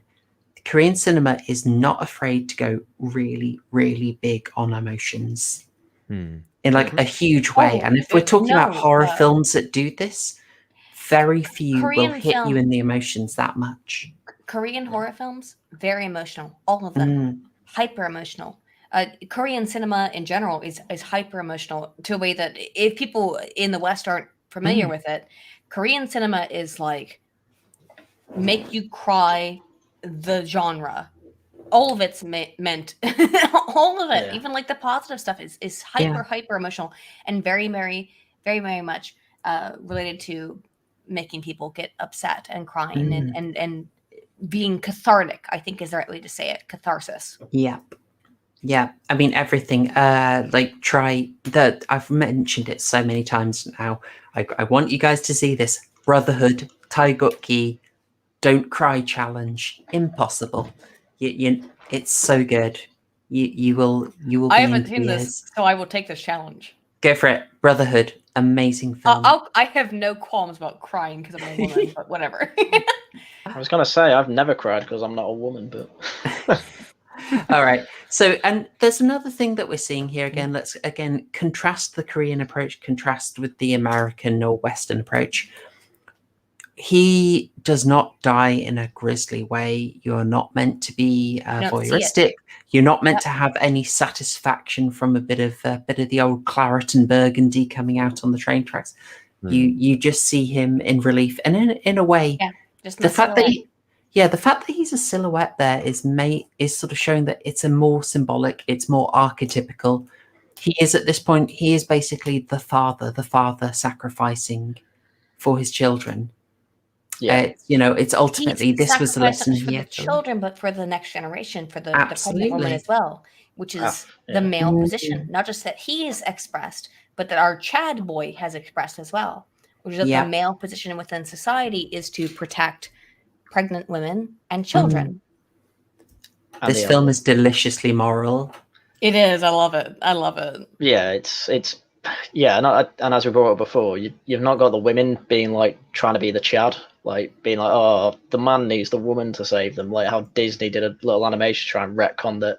Oh, it's actually Leia that saved herself in the Death Star. Oh, Luke and Han had fuck nothing to do with that it. Women require men. This is a truism, and by truism I mean like it has been proven throughout human history. Women require men. Men are the warriors, which is what we see in this film, which is why it is, as you described it, beautifully or deliciously moralistic. Wonderful film in that way. Love it. Love it. He makes his sacrifice, and then we're off to an interesting ending. An interesting one. Did this have to happen? Maybe not. It's tough. Yes, I think it did. It adds an extra moment of tension. I was so scared. I was so... This was the moment of the film I was the most tense in the last 20 seconds, really. Of all the moments in the film, this was the part that I was most tense about. Yeah, I'll tell you why I was like that. It was simply because they've gone through all of this drama to get to this stage, and I'm thinking, oh my god, it's all for nothing. It was all worth for nothing. All those sacrifices. Yeah. You know, that character building. Please don't ruin it by letting him die in such a needless way. No. And then she starts singing, And she finishes the song. It's a truly beautiful ending. If this was an American film, I truly believe that they would have killed them. They would have had them shot by the military because it's an anti-military message, you know. Not if the Living Dead ended in similar fashion, didn't Indeed. it? True. I mean, a modern American film. Very nihilistic endings are kind of the way these go. Yeah. Okay. Dawn of the Dead, the remake, the 2004 version. They get away on the boat, and it just ends with them all dying anyway. Yeah. So yeah, no, that's a good, it's a valid point. But yeah, with this, I just think it was a bit, and to sort of take your point as well with the, with not saying that little line, the payoff there. If you remember it from the beginning of the film, then it obviously carries more weight at this point, because again, if you sort of blinked and you missed that bit, you could just think, oh, it's just because she's singing that. Yeah. But now she's finally singing the song she couldn't sing on stage. Yeah, it's actually a really beautiful ending, and I think it's a fantastic ending to a really good film. And again, I think that if this were, I honestly, like, I was, when watching this, I was waiting to rate my opinion on the film on this last 10 seconds, 15 seconds, whatever it was. Because if they killed the children, it would have, and the pregnant woman, it would have dramatically reduced my opinion on the film. Oh, totally. Personally, the people could be like, well, that's very realistic, and it probably would be very realistic if the military killed them, but even though she was singing. But the singing, Right. it was beautiful. It was emotional. It tugs at your heartstrings. I thought it was a fantastic ending. I don't know if it's Yeah. necessarily realistic that they get shot, but yeah, it's a good ending. Very much so. Mm. It's Well, the it realism hit that everything. military is not, they're sent there to kill Zambonis that are coming across this bridge. They Mhm. see two people who are coming, let's be very real, Having said struggling that, across this bridge. sure. They're Having shambling. said that, having said that, they are also equipped for survivors, so that's kind of why they're like, wait. Oh gosh, guys, I just realized Yeah. something. Is this a plot hole? What? They are walking through a dark tunnel. The soldiers at actually, this I thought that point was- should surely know that if there were zombies, they would have paused in the tunnel, right? I actually think that was I Um, wrote this down. I think this is part of why they didn't shoot them. It's not just the Okay. child singing, because they're walking through a dark tunnel Mhm. and they're still walking through it. I think that might have been part of it, and that's why the military is set up on the other side of a tunnel. Mm. Also, Ah, They- okay. they- World okay, building. Very nice. I'd argue this wasn't a plot hole, and because even though yes, they're going through a dark tunnel, Mm. the zombies don't go stationary. They are still moving around, but they just tone right down. They Yeah. seem to totally shut down when they're in the And- dark, though. Yeah. Yeah. Well, BK is right here. Just on this point, yeah, it would have been pointlessly grim dark. You get films like that, and it can be like a big surprise that leaves you gutted, and it makes a film more memorable. But that it wouldn't work here because effectively what has happened is people have done what they're meant to do. So the men Yes. have stepped up. Yes. The father has made the sacrifice. And if you say, "Oh, it's all for nothing anyway," well, what's your moral? It would have been What- have destroyed everything in the film. So He saved a pregnant woman and a child, which is what men are supposed to do in terms of our society. And I mean, societies in general, not just Western society, but Eastern society as well. And I think that it's actually very interesting you brought up the fact that they were walking through a tunnel. And I think that that was important, not just the singing, but the fact that they were walking through it cogently, not just rambling about. Because the zombies have been very clear, as we saw previously, where they wouldn't walk up into the train station because they were standing out there in the sun. So we would know the zombies don't want to walk into dark. we well, are possibly nitpicking here, but I'm going to give this a really high score, so I have to pick at some nits. Oh, I have some nits. Yeah. On this film. We've at this point we've got to the end of the film, guys. Good summary, Harriet. yeah. I think that it worked out well. 3 though. minutes. Your 3-minute summary actually just helped us walk through the entire film. I think that actually was a good thing, even that took 3 hours. I quite liked this way of doing it. Actually, we might try it this. I'll try it this way again. It's an interesting, because I'm always torn. Like, do we just go theme by theme, or do we try and do like a full run through? And we've been Sorry, doing. I guess I'm used to like EFAP. I don't know. No, that's fine. I've struggled with it because sometimes I feel we go a bit over long if we do a straight run through, and we've done like a condensed run through, and then picked up on themes. But I think this worked quite well. Yeah, I prefer it when we go through the plot, because going straight to themes triggers me every time. I think we got a mix of themes and plot. I hope I didn't screw it up, but I No, think not we at got a good all. mix. I think we got to address it. We got to address it very organically, I think. So we weren't strictly tied to chronology, but like when something came up, we were able to be like, "Oh, this theme happened here," and then it comes up later and later. So I think it was a good way of doing it. Were there any other bits that people wanted to say here? Like any other closing remarks on this? Yeah, and the then we mum can go died. into school. The grandma died. Yeah, Oh, that yeah, was she did. harsh. That was harsh. Yeah. Oh, my only closing remark, which I underlined, was that you can't do Night of the Living Dead again. And so a film like this is a way of creating the drama that would have been created in 1970 or wherever, of Night of the Living Dead in a totally new way that conveys the emotional significance of something like Night of the Living Dead. I thought this was a fantastic film. Is it a perfect film? Absolutely not. But really good at conveying the meaning of what a zombie film should be. Mm. And so I'd give it a hard 93%. Oh no, we don't do percentages here. Hey. No, That's no, my no, percentage. No, no, no, no. No, we No, don't. Do we give We grades? we, What do we do it the right way, the proper way. Okay. There is, yeah. There only is. way. We for reasons in the midst of time, we're stuck on a score out of 12 burgers. Mm. Cheese is optional. In particular circumstances, you may apply pickles, and Ooh. we've never found a way out of it. So it's burgers all the way down. Okay. Well, as a burger myself, am I the first burger who's been on your stream? I'll check. Have you had Americans before? You might be. I'm just going to look at the sheet and see. I think who we've had as guests. Americans. You've had Americans, surely. Oh, we had we had Radlib. Yep, Radlib. Radlib came on. Well, you have to understand that Americans, we judge everything by burgers.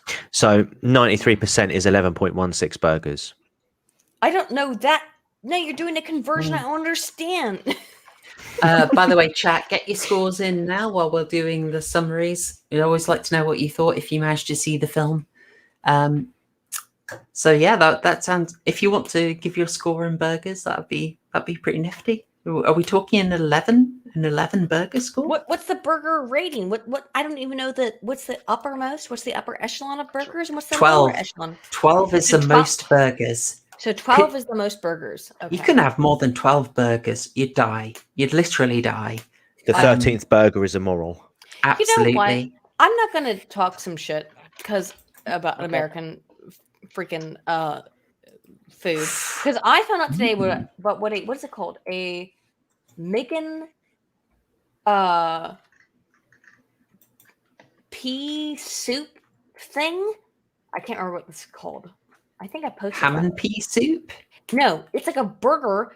Okay, so it's a burger bun that's made with beer yeast, and then in between it you put a pie, like a British style beef and potato pie, and you put pea sauce on top of it.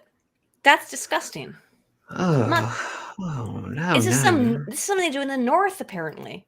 Okay, I've seen it. I'll go find it. Immoral. I'll go find it. It's a thing that exists. All right. I was disgusted by it. All right. Let's. Well, you have a think. I'll have another think. TTG, do you want to give your score, and then we'll do Harry and his prediction? Yeah. One of the best not horror films. Well, yeah, up there. One of the best zombie horror films I've seen in a long time. Solid story, solid cast, solid acting. That's Suna. Oh, mate, honestly, just I can't believe how talented that young girl is. I know, she's fantastic. Blew me away with her performance. She was probably the best child actor I've seen in terms of talent. And obviously, I've got a new fan. I am a new fan of Don Lee as well, man. The geezer. Yeah, just we're going to see more of this guy. Yeah, we're going to see more of him in Eternals as well. So looking forward to that. Yeah, fantastic. Yeah, in terms, do you know what? I want to give it a 12, but I feel like that would be too much. Wow. So no. I'm not. But I'm going to give it 11.5. That's pretty fair. And I'm going to throw in some bacon, some cheese. I love me tomato sauce. I'm going to keep the pickles out because pickles are a bit of a sore subject. Yeah. We've had trouble with the pickle man, as many who have. Yeah. Okay, that's fair. Yeah. Well, 11.5. I thoroughly enjoyed this. And, I love that. That's such a good score. And also, Soul Station was an anime that came out, I think, a month after this film was released, and that's a prequel to Train to Busan. So I'm going to be checking that one out. Nice. Peninsula, the sequel, is also on. Sorry, man. It is. It's out. The Oh. Peninsula sequel is out and it is on Prime. You can Oh. see it for free if you I have can't Prime. wait to see this guy in the Eternals, though. I will say he's fantastic. He's a great actor. Mhm. He's Yeah. wonderful. Oh, with sushi and a pineapple. That's inventive. It's inventive, but I Oh, think there it you is, know yeah. this is an inventive. It's an inventive film, right? It's Well, Literally should we shitting get it to me. Aiden? Do you have a score you're happy to give out of our Ye- arbitrary burger scale? Yeah, I'm gonna give it Wigan Kebab Smack Barm Pay Wet out of 10. What? You shot who and the what now? That's a very British thing to say, and I'm surprised you don't know about what it means. No, I didn't. I didn't actually Too hear. British for A, me. a Wigan Kebab Smack Barm Pay Wet out of 10. Oh, like bear, like the Barm. No, but no. Do you know what a Wigan Kebab Smack Oh, Barm Pay Wet is? A It's again, it's 2 buns made of kebab beer meat. yeast Oh no! with a Oh, that full one. pie in the right. inside and covered with pea water, and I mean, like the water that's made from cooking peas. Oh, God. Well, Yeah, Heck I'm yeah. not gonna in other words, lie. I'm getting a 9 out of 10. I'm so much more comfortable with that than that abomination. But still, it's a Wigan Kebab Smack Barm Pay To be fair, this what you're describing sounds like something that'll be on one of those British citizenship tests. Where is Wigan? Because none of us would know what that is. Where's Wigan? It's in the north, isn't Oh, who it? cares about Wigan? Yeah, northwest. It's, near me, it's some actually. north horrifying place where they put pies inside of That's bread. that's North FC. I'm south. I'm so- not- I I'm know not they're being- North FC. I'm not being funny. funny. I have just searched up what that is, and I've looked Yeah. at images, and it made me really hungry. You want to vomit? You wanna have it? No, I really want to eat it Why do you Oh, want to have a pie within bread? because it okay, looks delicious. Let me tell Oh. you this shit, my dude. I have lived in the UK for 2 years. I understand wanting to eat carbs inside of carbs, but I cannot understand. Okay, toast sandwich, delicious. That Mhm. thing, incomprehensible. I need to see I want images to of eat this. I would like to eat a pie. I would like to have my pie. I'm not gonna have my. full I, of- my I pie am. full I of am meat not. and I am potatoes. not. I am not having my food judged by a goddamn American. No, I like British. Yeah, have but you seen I the state of your British gravy? food. I It's actually, just brown and water. No, I actually agree with the whole of these statements. But I'm saying, at some point, lads, we have to admit that we've gone too far. No, I think we need to go further. Oh, you no. think we need to go further from the pea meat, the pea water? Oh, I can't go further than that. No. I think a great way to improve this is to put pastry all around it and make it into another pie. You make it, no, I know We that's can how the solve bomb all the would do it. problems by impieing it. That will Stop. solve. Put it inside Wow. further Don't- pies. Stop it. Don't say that in Wigan. Wigan. I know that's how you look. How many pies I've made since I've been here? I make pies almost every day. I'm not doing it anymore. I'm not putting We pea solve. water inside Hey, of a pie. No. Aiden, you are desecrating a fine British tradition. We solve all our problems by putting them in pies I from know you from put them time in the pie immemorial. Just look at sometimes. Titus Andronicus. But look, like sometimes you have to be aware that sometimes you don't put something into a pie like pea water. Don't do it. I love how all this came about because we said, Aiden, what do you rate this out of 12 burgers? And I brought up the most disgusting piece of North food I could. Oh, Now, Stephen food. by the way, Most disgusting. It looks delicious. What do you Haryan, you think that this Haryan, pie link me an within image. bread with pea water on Yeah, top? can we is have an delicious? image of this, please? This Let's- is. I need to know. Put it in the Discord. hang on. Speaking of the Discord, He's gonna find a really nice picture of it. It's not gonna be nice. I'm Oh gonna no! send a normal Trust me. picture of To it. trust me. To Oh. normies, this would not look good. It doesn't look Oh, good to oh. anyone. oh my god. The one on the right looks quite nice, though. No, I don't know In what you fact, guys are looking at, but I do I'm love a gonna good Hang on, it'll pie. be on screen in a I'm sec. gonna post it here in not in the Discord, but in the Streamlabs, and you can Yeah. see what the frick this looks like. This is a Wigan kebab smack barm with pay wet.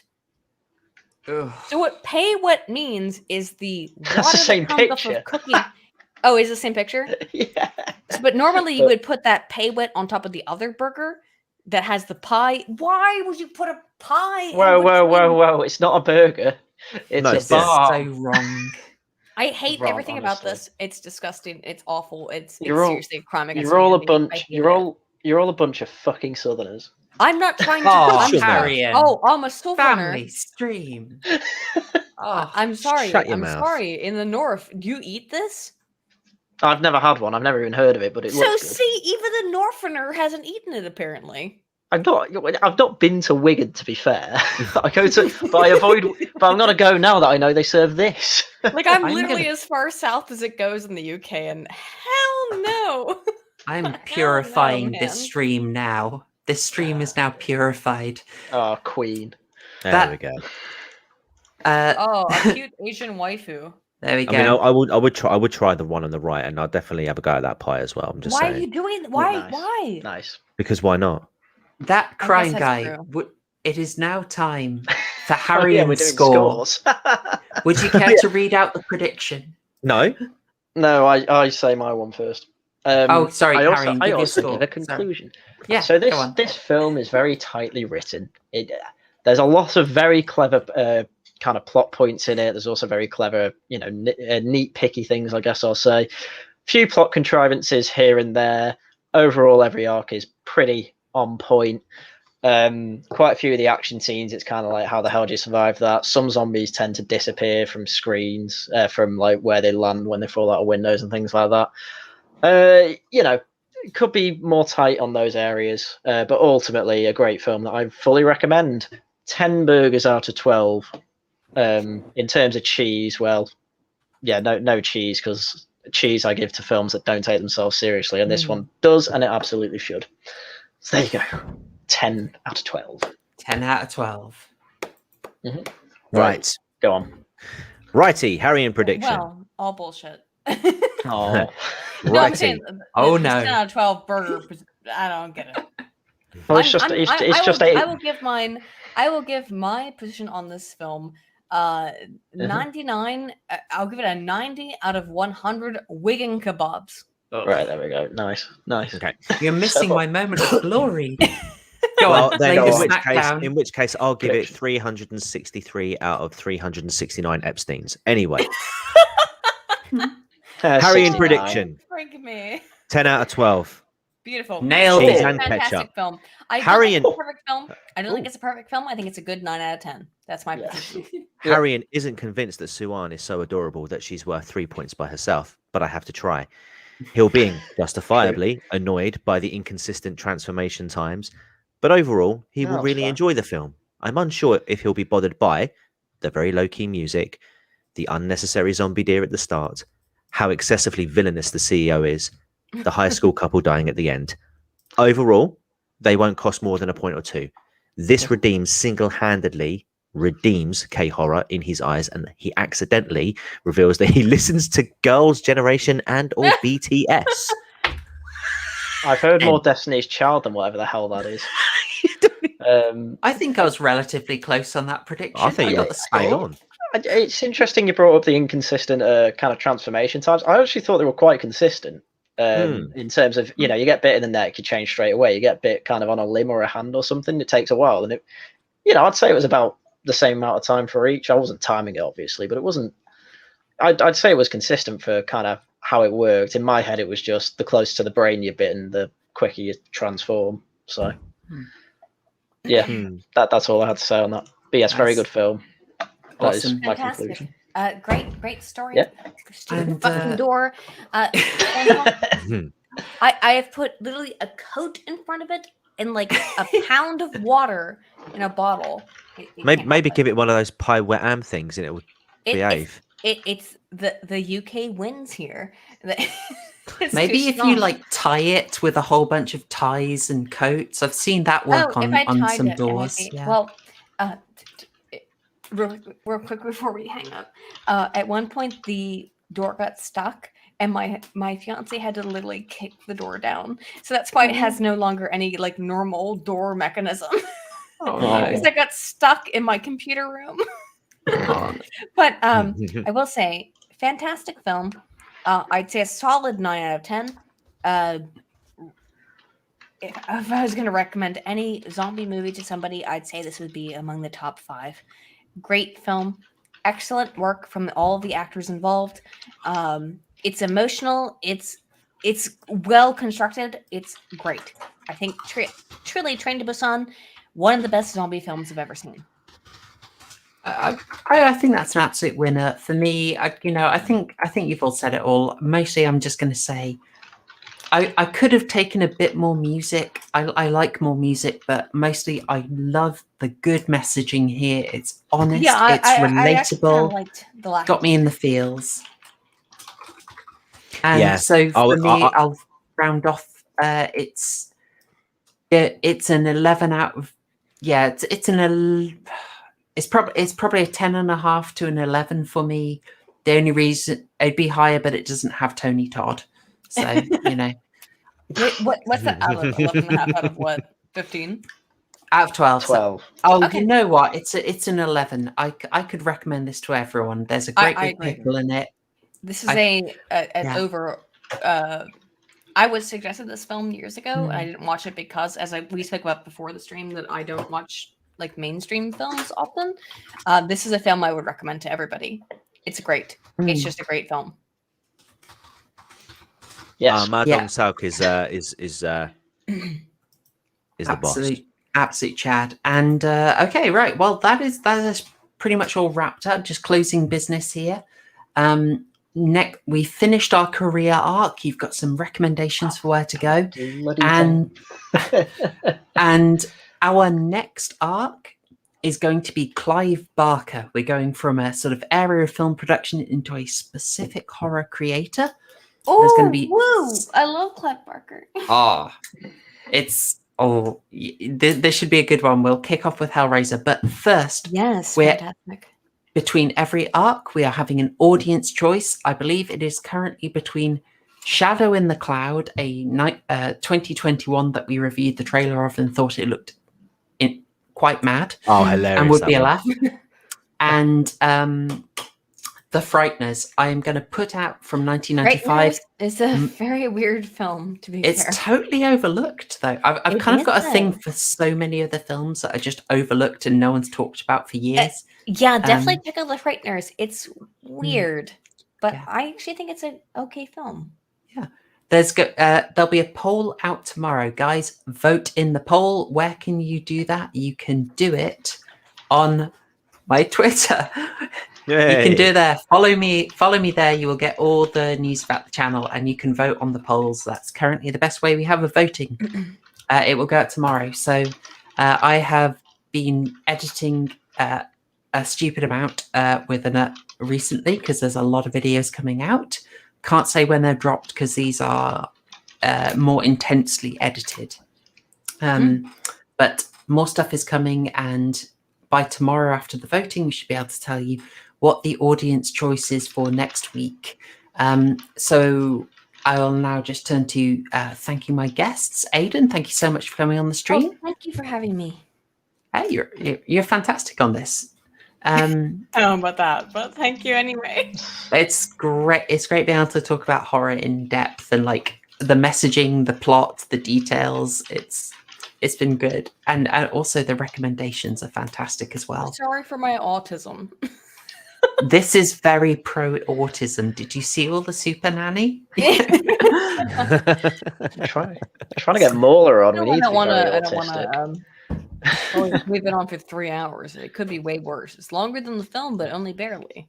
One of the things that happened is we managed to cover 4 Carrie films in the time it took to cover Army of the Dead because there were so many things we hated. But, oh god! This is relatively quick for us. Let Mauler see that one. Oh, I should. Yeah, is there anything you'd like to shill? You had that very good PSA video recently. Oh yeah, if you liked that, that video was totally hidden by YouTube. Even though I knew so many people wanted to see it, the next video will be even worse. It will definitely not be shown by YouTube. It's why people, left or right, regardless of political orientation, want to go to war with Afghanistan. And if you think that's a video that's going to be shown by the YouTube algorithm, then you're mistaken. So I'm already ready for that video being very much hidden. But the reality is that people on the left and the right have been supportive of this nightmare war and I'm going over why they believed that to be a good idea. Nice. Hmm. All right, we'll look forward to it. Harrian, anything to chill, sir? What was the last video I did? I always end up forgetting. Oh yeah, it was Hassan. It's 'cause Hassan. He's a dick. I Harrian, be covered- careful. We'll never get him back on the stream. Oh, no, that's a good point. He was awesome. His so- contributions on this stream were wonderful. Oh. Yeah, so the last video I did was about Hassan buying a $3 million mansion and a lot of Hilarious. socialist simps being like, "This is okay." There's One of nothing the wrong most with the hilarious rich. things I've ever seen. Oh, it was crazy. I really wish I found the Vosh clip on it, because Vosh was basically saying, "Oh, it's fine because it's Hassan," and then he's like, "Oh, well, Vosh said that because he agrees with Hassan. yeah, exactly." But he even says in his clip, like, Vosh is like, "Oh, you know, people are saying Hassan should have spent that money on actual socialist, activism and things like that, and they're right." And then he's like, "Oh God, no, I shouldn't have said that." He just tries to Whoopsie deflect and all that. I wish I put it in. I have a but- huge amount of opinions on that I will keep to myself. All right. Okay. Well, hopefully you have another one out soon, Harrian. Do we have a Laughing at the Guardian this weekend? Yeah, that's this weekend. The only guest I've got so far is British Knight, so I need to search for some. So What does that mean? What's wrong with British Knight? He's a as in, reliable I- stalwart. No. I'm not saying I'm it's bad. joking, I'm joking. I mean, I usually have 3 guests on, and I've only got 1 so far confirmed. So. I'm just being a bit of a meme because I'm about to call British Knight afterwards to talk about this horrible fucking goddamn culinary nightmare I told you guys about. Super Nanny. Yeah, I was we'll gonna get it back say, on. that was Before we need to break out Super Nanny Joe Frost again. God, could you imagine if I could actually get her on stream one time? Oh, that that'd would be be if we grow it. amazing. Oh my gosh. I'd love it. That crime guy. How are you doing? And what's coming up from you? this week? Yeah, I'm not too bad. We've had a little bump in numbers again, which is lovely to see. So obviously, if you're new to the channel and you managed to find your way here off the back of that, welcome. I did try and stream last night the case of Lee Chun-jae, the otherwise known as the Hwasong killer or the South Korean Zodiac killer, in sort of conjunction with what we were doing here, but unfortunately technical issues got in the way. So I've managed to, YouTube have finally let me download the VODs that I did get recorded. So I'm going to get those put together, and myself, Zen and Rubber are going to catch up tomorrow night to finish off the rest of it. We're going to mash it all together, and then we're just going to upload it as a podcast. In terms of future projects, sort of mulling a couple of ideas. So I'll announce that in due course. But yeah, that's all I've got to say for now. Awesome. Just quick answer, Mergoot. We are definitely doing Hellraiser. We got Yiz coming on for that as a starter. We are absolutely doing Midnight Meat Train because I think it's completely slept on, and I'm torn I for the love middle. Midnight Meat Train. Oh, it's such a winner, isn't it? It's so good. It's such a good film that I wasn't expecting it to be. Because it's a short story. It's great, but Mm. what a great film based on a short story that doesn't have that much meat to it. Ironically, yeah. yeah, not decided on the middle one because I don't know whether to try one of the lesser known ones or do Hellraiser 2, but we'll make a decision. I should also say on the Clive Barker related front, I'm almost certainly doing he's so good. I'm probably doing an emergency Candyman stream on Saturday if I am able to see it. So if you're interested in just it'll be like a half hour, 40 minutes response. Just if anyone has any knowledge of Aberrat, that's Clive Barker's children's novel series. What? You didn't know about this? No. Aberrat is a fantasy novel series that Clive Barker wrote predominantly for young adults. And by that I mean young children. Starting in Oh wow. Yeah, it's wonderful, by the way. It's a fantastic series. And I would definitely suggest checking out Aberrat. it's a great series. It is designed for children, but it's not designed for children, if you know what I mean. Because it's freaking Clive Barker. Oh, of course. Oh, I'm intrigued. Yeah, check I'm out very Avarat. intrigued. Very interesting stuff. Nice. All right. Well, folks, I think that's pretty much everything. I'd like to renew thanks to guests and co-hosts for coming on. I've really enjoyed this one. And thanks to everyone catching live and everyone watching on the old replay. I hope you've enjoyed it too. We'll be putting out the poll tomorrow, so I will end with a traditional